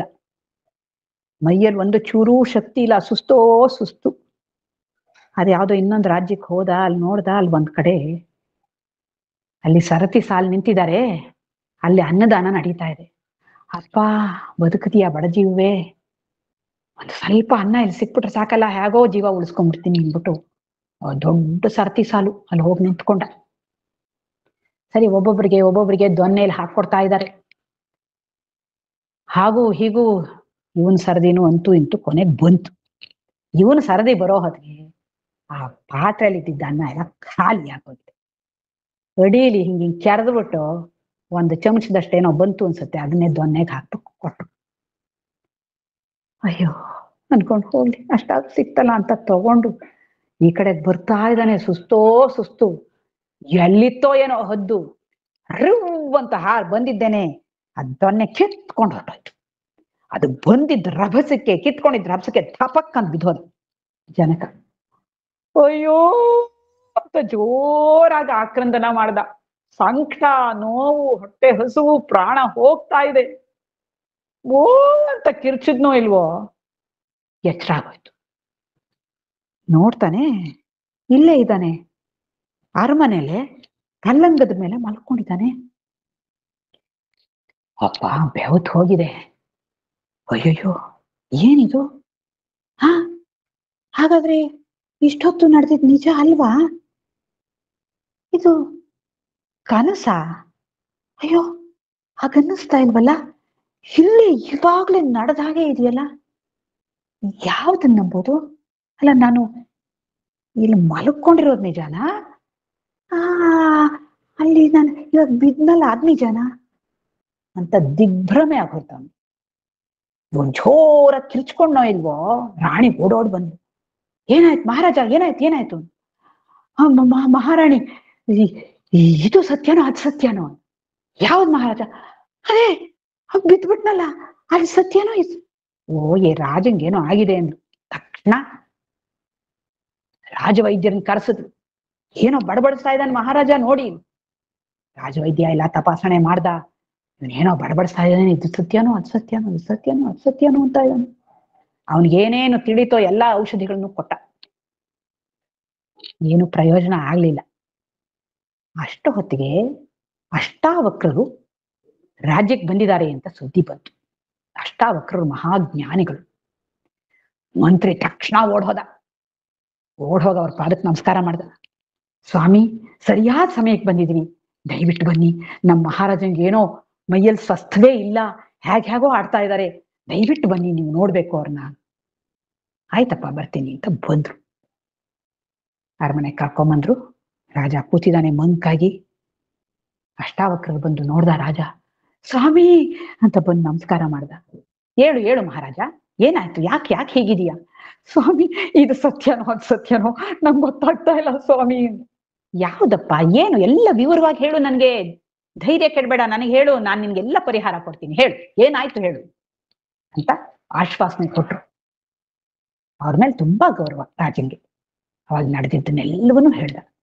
ಹೀಗಾಯ್ತು ಮಹಾರಾಜ, ರಾತ್ರಿ ಮಲ್ಕೊಂಡಿದ್ದೆ, ಸೇನಾಧಿಪತಿ ಬಂದ್ ಕರೆದ, ಹೋದೆ, ಯುದ್ಧ ಮಾಡ್ದೆ, ಹೀಗಾಯ್ತು.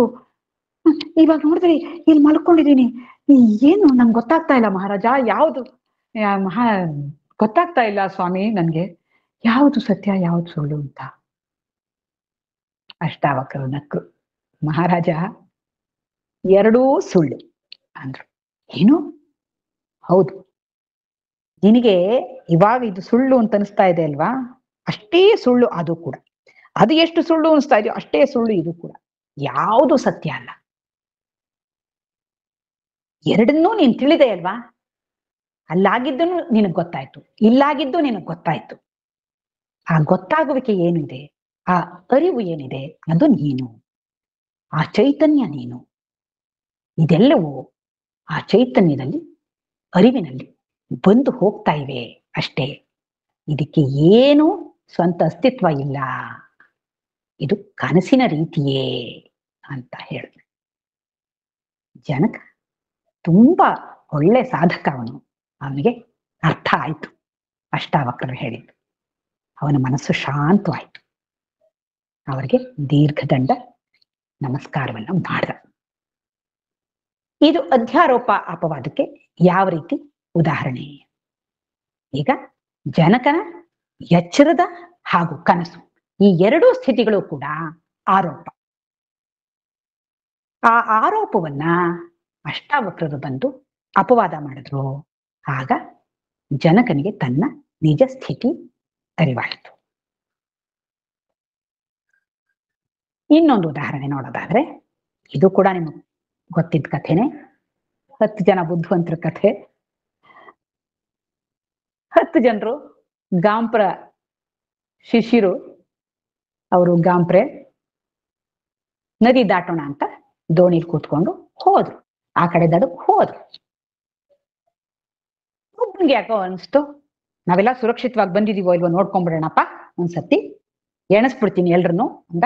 1 2 3 4 5 6 7 8 9 ಎಣಿಸ್ದ. ತನ್ನನ್ನು ಎಣಿಸ್ಕೊಳ್ಳೇ ಇಲ್ಲ. 9 ಜನ ಇದ್ದೀವಿ, ಒಬ್ನಿಲ್ವೇ ಇಲ್ಲ ಅಂತ ಗಾಬರಿ ಆಗೋಯ್ತು. ಸರಿಯಾಗಿ ಎಣಿಸಿಲ್ಲ ನೀನು ಅಂದ. ಇನ್ನೊಬ್ಬ ಎಣಿಸ್ದ. 1 2 3 4 5 6 7 8 9. ಹೌದು, ನೀನ್ ಹೇಳ್ತಾ ಇರೋದು ನಿಜ. ಒಬ್ಬೊಬ್ರು ನಾನು ಎಣಿಸ್ತೀನಿ ಅಂತ ಅಷ್ಟೋ ಜನ ಎಣಿಸಿದ್ರು. ಅಷ್ಟೋ ಜನರು ತಮ್ಮನ್ನ ಎಣಿಸ್ಕೊಳ್ಳೇ ಇಲ್ಲ, ಬೇರೆಯವ್ರನ್ನೆಲ್ಲ ಎಣಿಸಿದ್ರು. 9 ಜನ ಸಿಕ್ಕಿದ್ರು. ಇನ್ನೊಬ್ಬ ಖಂಡಿತವಾಗ್ಲೂ ಕಳೆದು ಹೋಗಿದ್ದಾನೆ, ಅವನು ನದಿ ಪಾಲಾಗಿ ಹೋಗಿದ್ದಾನೆ, ಸತ್ ಹೋದ ಅಂತ ಗೊಳೋ ಅಂತ ಅಳೋಕ್ ಶುರು ಮಾಡ್ಬಿಟ್ರು. ಅಲ್ಲೊಬ್ಬ ದಾರಿ ಹೋಗ ಬಂದ. ಏನ್ ಎಲ್ಲಾರು ಅಳ್ತಾ ಇದ್ದಾರೆ, ಯಾಕ್ರಯ್ಯ ಹೀಗ್ ಅಳ್ತಾ ಇದ್ದೀರಾ ನೀವೆಲ್ಲ? ಏನ್ ಸ್ವಾಮಿ, ಏನ್ ಮಾಡೋದ್ ನೋಡಿ, ಆ ಕಡೆಯಿಂದ ಬಂದ್ವಿ ದೋಣಿಲಿ, ನಮ್ಮ ಗೆಳೆಯ ಒಬ್ಬ ಮುಳುಗ್ ಹೋಗಿದ್ದಾನೆ, ಸತ್ ಹೋಗಿದ್ದಾನೆ. 10 ಜನ ಇದ್ವಿ, ಇವಾಗ 9 ಜನ ಇದ್ದೀವಿ ಸ್ವಾಮಿ. ನೋಡ್ದ 10 ಜನ ಇದ್ರು.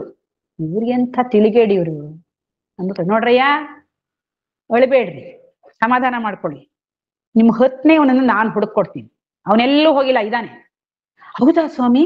ಖಂಡಿತವಾಗ್ಲು. ಎಲ್ಲ ನಿಂತ್ಕೊಳ್ಳಿ, ಸಾಲಾಗಿ ನಿಂತ್ಕೊಳ್ಳಿ. ಸಾಲಾಗಿ ನಿಂತ್ಕೊಂಡು ನೀನ್ ಎಣ್ಸು. 1 1 2 3 4 5 6 7 8 9. ಕೊನೆಯಲ್ಲಿ ಒಬ್ಬ ಮಿಕ್ಕೊಂಡಿದ್ನಲ್ಲ, ಅವನಿಗೆ ಅವನ ಕೈಯನ್ನ ಅವನ ಕಡೆಗೆ ಹಿಂಗ್ ತಿರುಗಿಸ್ಬಿಟ್ಟು 10 ಅಂತ ಅವನೇ ಎಣಿಸ್ದ. 10ನೇವನಿದಾನೆ, ಹೌದು ನಾನು ಎಣಿಸ್ತೀನಿ ಇಂದ ಇನ್ನೊಬ್ಬ, ಅವನು ಮಾಡ್ದ. ಅವನಿಗೂ ಹಿಂಗ್ ಚುಚ್ಚಿ 10. ಅಯ್ಯೋ, ಎಲ್ರಿಗೂ ಬಹಳ ಖುಷಿ ಆಗೋಯ್ತು. ತುಂಬಾ ಧನ್ಯವಾದಗಳು, ನೀವು ಬದುಕಿಸ್ಬಿಟ್ರಿ 10ನೇವನ್ನ, ನಿಮಗೆ ಎಷ್ಟು ಕತ್ತಕ್ಕಿಂತ ಹೇಳಿದ್ರು ಸಾಲದು ಅಂತ ಬಹಳ ಆನಂದ ಪಟ್ರು. ಇದು ಹೇಗೆ ಅಧ್ಯಾರೋಪ ಅಪವಾದಕ್ಕೆ ಉದಾಹರಣೆ. ಈಗ 10ನೇವನು ಅವನು ಎಲ್ಲೂ ಹೋಗಿರ್ಲಿಲ್ಲ, ಅವನು ಇದ್ದೇ ಇದ್ದ. ಆದ್ರೆ ಏನ್ ಆರೋಪ ಮಾಡ್ಲಾಯ್ತು, ಅವನ್ ಸತ್ ಹೋದ ಅಂತ ಆರೋಪ ಮಾಡ್ಲಾಯ್ತು. ಆಮೇಲೆ ಈ ದಾರಿ ಹೋಗ ಬಂದು ಅವ್ರನ್ನೆಲ್ಲ ಎಣಿಸ್ಬಿಟ್ಟು ಆ 10ನೇವನ್ನ ಆರೋಪ ಏನಿತ್ತು ಸತ್ ಹೋದ ಅಂತ, ಆ ಆರೋಪವನ್ನ ಅಪವಾದ ಮಾಡ್ಲಾಯ್ತು.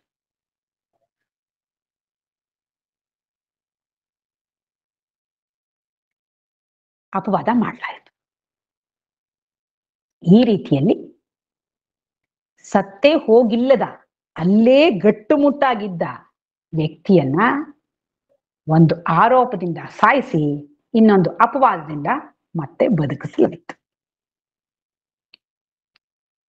ಇನ್ನೂ ಒಂದು ಉದಾಹರಣೆಯನ್ನು ನೋಡೋದಾದ್ರೆ, ಈ ಕಥೆನೂ ನಿಮಗ್ ಗೊತ್ತು, ಕಾಶಿ ರಾಜಕುಮಾರಿ ಕಥೆ.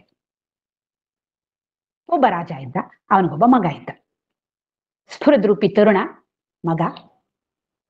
ಮದುವೆ ವಯಸ್ಸು ಬಂದಿದೆ ಅವನಿಗೆ. ಒಂದ್ ದಿವಸ ಅವನು ಅರಮನೆಯಲ್ಲಿ ಹಾಗೆ ಓಡಾಡ್ಕೊಂಡಿದ್ದ. ನೆಲಮಾಳಿಗೆ ಕಡೆಗೆ ದೃಷ್ಟಿ ಹರಿತು. ನೆಲಮಾಳಿಗೆ ನಾನು ನೋಡೇ ಇಲ್ವಲ್ಲ ಅನ್ಕೊಂಡು ನೆಲಮಾಳಿಗೆಗೆ ಹೋದ.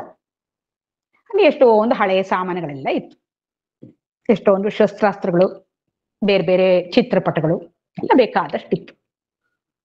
ಸರಿ, ಎಲ್ಲ ಅದನ್ನು ನೋಡ್ಕೊಂಡು ಹೋದ. ಅಲ್ಲಿ ಒಂದು ಚಿತ್ರಪಟ ತುಂಬಾ ಚೆನ್ನಾಗಿತ್ತು. ಅದ್ರಲ್ಲಿ ಮುದ್ದಾಗಿದ್ದ ಹುಡುಗಿ ಎಷ್ಟು ಚೆನ್ನಾಗಿದ್ಲೋ, ಕಾಶಿ ರಾಜಕುಮಾರಿ ಅಂತ ಬರ್ದಿತ್ತು. ಅದು ಯಾವತ್ತು ಆ ಚಿತ್ರಪಟ ಬರ್ದಿತ್ತೋ ಅದರ ದಿನಾಂಕವನ್ನು ಬರ್ದಿತ್ತು. ಇವನಿಗೆ ಅದನ್ನ ನೋಡಿ ತುಂಬಾ ಇಷ್ಟ ಆಯ್ತು, ಹುಡುಗಿ ಎಷ್ಟು ಚೆನ್ನಾಗಿದ್ದಾಳೆ ಅಂತ. ಆಮೇಲೆ ಆ ದಿನಾಂಕನೂ ನೋಡ್ದ, ಅವಳ ವಯಸ್ಸನ್ನು ನೋಡ್ದ. ಓ, ಈ ದಿನಾಂಕದಲ್ಲಿ ಅವಳಿಗೆ ಈ ವಯಸ್ಸಾಗಿತ್ತು ಅಂದ್ರೆ ಇವಳು ನನ್ನಷ್ಟೇ ವಯಸ್ಸಿನವಳು, ಎಷ್ಟು ಚೆನ್ನಾಗಿದ್ದಾಳಲ್ಲ ಇವಳು. ಇವಾಗ ಆಗ್ಲೇ ಇಷ್ಟು ಚೆನ್ನಾಗಿದ್ಲು ಅಂದ್ರೆ ಇವಾಗ ಇನ್ನು ಎಷ್ಟು ಚೆನ್ನಾಗಿರ್ಬೋದು, ಮದುವೆ ಮಾಡ್ಕೊಂಡ್ರೆ ಇವಳನ್ನ ಮಾಡ್ಕೋಬೇಕು ಅಂತ ಅನ್ಸ್ಬಿಡ್ತಾವನಿಗೆ. ಮನಸ್ಸು ಆ ಹುಡುಗಿಯಲ್ಲಿ ನೆಟ್ಟು ಹೋಯ್ತು. ಸರಿ, ಪ್ರೇಮಾಂಕುರ ಆಯ್ತು, ಇನ್ನೇನು ಬೇರೆ ಕಡೆ ಗಮನನೇ ಇಲ್ಲ ಅವನಿಗೆ. ಯಾವಾಗ್ಲೂ ಅವಳದೇ ಯೋಚನೆ, ಅವಳು ಹೀಗಿರ್ಬೋದು ಹಾಗಿರ್ಬೋದು, ಇವತ್ತು ಈ ತರಹ ಪೋಷಾಕ್ ಧರಿಸ್ಕೊಂಡಿರ್ಬೋದು, ಈ ತರಹ ಕೇಶಾಲಂಕಾರ ಮಾಡ್ಕೊಂಡಿರ್ಬೋದು, ಎಲ್ಲ ಕಲ್ಪನೆಗಳನ್ನು ಮಾಡ್ಕೊಂಡು ಮಾಡ್ಕೊಂಡು ಮಾಡ್ಕೊಂಡು ಹೀಗ್ ಕಾಣಿಸ್ತಿರ್ಬೋದಾ ಹಾಗೆ ಕಾಣಿಸ್ತಿರ್ಬೋದಾ ಅಂತ ಅದರಲ್ಲೇ ಮುಳುಗೋದ. ಊಟ ಬೇಡ, ತಿಂಡಿ ಬೇಡ, ಯಾವ್ದ್ರಲ್ಲೂ ಆಸಕ್ತಿ ಇಲ್ಲ, ಒಂದು ಕ್ರೀಡೆಯಲ್ಲಿ ಆಸಕ್ತಿ ಇಲ್ಲ. ಸಣ್ಣಕ್ಕಾಗಕ್ ಶುರು ಮಾಡ್ದ. ರಾಜನಿಗೆ ನೀನ್ ಹೀಗಾಗ್ತಾ ಇದ್ದಾನೆ ರಾಜ್ಕುಮಾರ ಅಂತ ಕೇಳ್ದ. ಯಾಕಪ್ಪ, ಏನಾಗಿದೆ ನಿನ್ಗೆ, ಏನಾದ್ರು ತೊಂದರೆ ಇದೆಯಾ, ದೇಹದಲ್ಲಿ ಏನಾದ್ರು ಸ್ವಸ್ಥ ಇಲ್ವಾ, ರಾಜವೈದ್ಯರನ್ನ ಕರೆಸೋಣ್ವೆ ಅಂತ ಕೇಳ್ದ. ಇಲ್ಲಪ್ಪ, ಇಲ್ಲ ಇಲ್ಲ ಇಲ್ಲ, ಏನು ಆಗಿಲ್ಲ, ನನಗೇನು ಆಗಿಲ್ಲ, ನಾನು ಚೆನ್ನಾಗಿದ್ದೀನಿ ಅಂತ. ಮತ್ ಯಾಕೆ ಹೇಗಿದೀಯಾ ನೀನು? ಏನಿಲ್ಲಪ್ಪ, ಚೆನ್ನಾಗಿದ್ದೀನಿ. ಸರಿ, ಮಂತ್ರಿನ ಕರೆದ ರಾಜ. ಮಂತ್ರಿಗಳೇ, ರಾಜ್ಕುಮಾರ್ ನೋಡಿದೀರ ತಾನೆ, ಇತ್ತೀಚೆಗೆ ತುಂಬಾ ಬಡವಾಗಿಲ್ವಾ? ಹೌದು ಸ್ವಾಮಿ. ನೀವು ಸ್ವಲ್ಪ ಸಹಾಯ ಮಾಡ್ಬೇಕು. ನಾನು ಕೇಳಿದಾಗ ಅವನೇನು ಉತ್ತರ ಕೊಡ್ಲಿಲ್ಲ. ನೀವು ಅವನ ಹತ್ರ ಆಪ್ಯಾಯಮಾನವಾಗಿ ಮಾತಾಡ್ತಾ ವಿಷಯ ತಿಳ್ಕೊಳ್ಳಿ, ಏನ್ ತೊಂದರೆ ಇದೆ ಅಂತ ತಿಳ್ಕೊಳ್ಳಿ ಅಂತ ಹೇಳ್ದ. ಸರಿ ಸ್ವಾಮಿ. ಮಂತ್ರಿನ ಕೇಳ್ಬೇಕಾ ಬುದ್ಧಿವಂತ. ಸರಿ, ಬಂದ ರಾಜ್ಕುಮಾರನ್ ಜೊತೆ ಅದು ಇದು ಮಾತಾಡ್ಕೊಂಡು ಹರಟೆ ಹೊಡ್ಕೊಂಡು ಏನೇನೋ ತಮಾಷೆ ಮಾಡ್ಕೊಂಡು ನಗಿಸ್ಕೊಂಡು ಕೂತಿದ್ದ. ಆಮೇಲೆ ಕೇಳ್ದ, ಯುವರಾಜ್ರೆ, ಯಾಕೆ ಈ ನಡುವೆ ತುಂಬಾ ಬಡಕ್ಲಾಗ್ಬಿಟ್ಟಿದ್ದೀರಲ್ಲ, ಏನಾಯ್ತು? ನನ್ನ ಹತ್ರ ಹೇಳ್ಬಾರ್ದೆ, ನನ್ನ ಹತ್ರ ಏನ್ ಮುಚ್ಚುಮರೆ, ನಾನ್ ನಿಮ್ಗೆ ಸಹಾಯ ಮಾಡಲ್ದೆ ಅಂದ. ರಾಜ್ಕುಮಾರ್ನಿಗೂ ಅನ್ನಿಸ್ತು, ಹೌದು, ಮಂತ್ರಿಗಳ ಹತ್ರ ಹೇಳಿದ್ರೆ ತಪ್ಪಿಲ್ಲ, ಅವ್ರು ಯಾವ್ದಾದ್ರೂ ಒಂದ್ ರೀತಿಯಲ್ಲಿ ನನಗೆ ಸಹಾಯ ಮಾಡೇ ಮಾಡ್ತಾರೆ ಅಂತನ್ಸಿ, ನಾನು ಒಬ್ಳು ಹುಡುಗಿನ ಪ್ರೀತಿಸ್ತಾ ಇದ್ದೀನಿ ಅಂದ. ಓ ಹೌದಾ, ಬಹಳ ಸಂತೋಷ, ಅದಕ್ಕೆ ಹೇಳಕ್ಕೆ ಯಾಕೆ ಇಷ್ಟು ಸಂಕೋಚ? ಯಾರು ಅದೃಷ್ಟವಂತೆ ಅಂತ ಮಂತ್ರಿ. ಅವಳು ರಾಜ್ಕುಮಾರಿ. ಓ, ಪರವಾಗಿಲ್ಲ, ನಿಮ್ಮ ಯೋಗ್ಯತೆಗೆ ತಕ್ಕ ಹಾಗೆ ರಾಜ್ಕುಮಾರಿನೇ ಪ್ರೀತಿಸಿದ್ದೀರಾ. ಭೇಷ್. ಯಾವ ದೇಶದ, ಯಾವ ರಾಜ್ಯದ ರಾಜ್ಕುಮಾರಿ? ಕಾಶಿ ರಾಜ್ಕುಮಾರಿ. ಕಾಶಿ ರಾಜ್ಕುಮಾರಿನ? ಗುಮಾನಿ ಶುರುವಾಯ್ತು. ನೀವು ನೋಡಿದೀರಾ ಅವಳನ್ನ? ಈಗ ನೋಡಿಲ್ಲ, ಆದ್ರೆ ಅವಳ ಚಿತ್ರಪಟವನ್ನ ನೋಡಿದೀನಿ. ಓ, ಎಲ್ಲಿ ನೋಡಿದ್ರಿ? ನೆಲಮಾಳಿಗೆಯಲ್ಲಿ. ನನಗೂ ತೋರಿಸ್ತೀರಾ? ತೋರಿಸ್ತೀನಿ. ಸರಿ. ಕೆಳಗಡೆ ಕರ್ಕೊಂಬಂದ, ನೆಲಮಾಳಿಗೆ ಕರ್ಕೊಂಬಂದ. ನೋಡಿ ಇದೇನೆ ಅಂತ ತೋರಿಸ್ದ. ಮಂತ್ರಿಗೆ ನಗು ತಡೆಯಕ್ಕೆ ಆಗ್ಲಿಲ್ಲ, ಬಿದ್ದು ಬಿದ್ದು ನಗಕ್ ಶುರು ಮಾಡ್ಬಿಟ್ಟ. ರಾಜ್ಕುಮಾರ್ನ ಸಿಟ್ಟು ಬಂತು. ಏನ್ ಮಂತ್ರಿಗಳೇ ಹೀಗ್ ನಗ್ತಾ ಇದ್ದೀರಾ ನೀವು? ಅದಕ್ಕೆ ಯಾರಿಗೂ ಹೇಳ್ಬಾರ್ದು ಅಂತ ಅನ್ಕೊಂಡಿದ್ದಿದೆ, ಸರಿಯಾಗಿತ್ತು. ನಿಮ್ ಹತ್ರ ಹೇಳ್ಬಾರ್ದಾಗಿತ್ತು ನಾನು. ಅಯ್ಯೋ ರಾಜ್ಕುಮಾರ್, ಇಲ್ಲ ಇಲ್ಲ ಇಲ್ಲ, ನೀವ್ ಹೇಳಿದ್ ಒಳ್ಳೇದಾಯ್ತು, ತುಂಬಾ ಒಳ್ಳೇದಾಯ್ತು. ದಯವಿಟ್ಟು ಕ್ಷಮಿಸಿ, ನಾನ್ ನಕ್ಕಿದ ಕ್ಷಮಿಸಿ. ನೋಡಿ, ನಿಜ ಹೇಳ್ಬೇಕು ಅಂದ್ರೆ ಈ ಚಿತ್ರಪಟದಲ್ಲಿರೋದು ಬೇರೆ ಯಾವ್ದೋ ರಾಜ್ಕುಮಾರಿ ಅಲ್ಲ, ಅದು ನೀವೇ ಅಂತ ಹೇಳ್ದ. ನಾನಾ? ಅದ್ ಹೇಗೆ? ನೋಡಿ, ನೀವು ಚಿಕ್ಕವರಾಗಿದ್ದಾಗ ಅರಮನೆಯಲ್ಲಿ ಒಂದು ಮನರಂಜನಾ ಕಾರ್ಯಕ್ರಮ ನಡೀತಾ ಇತ್ತು ಅನ್ಸತ್ತೆ.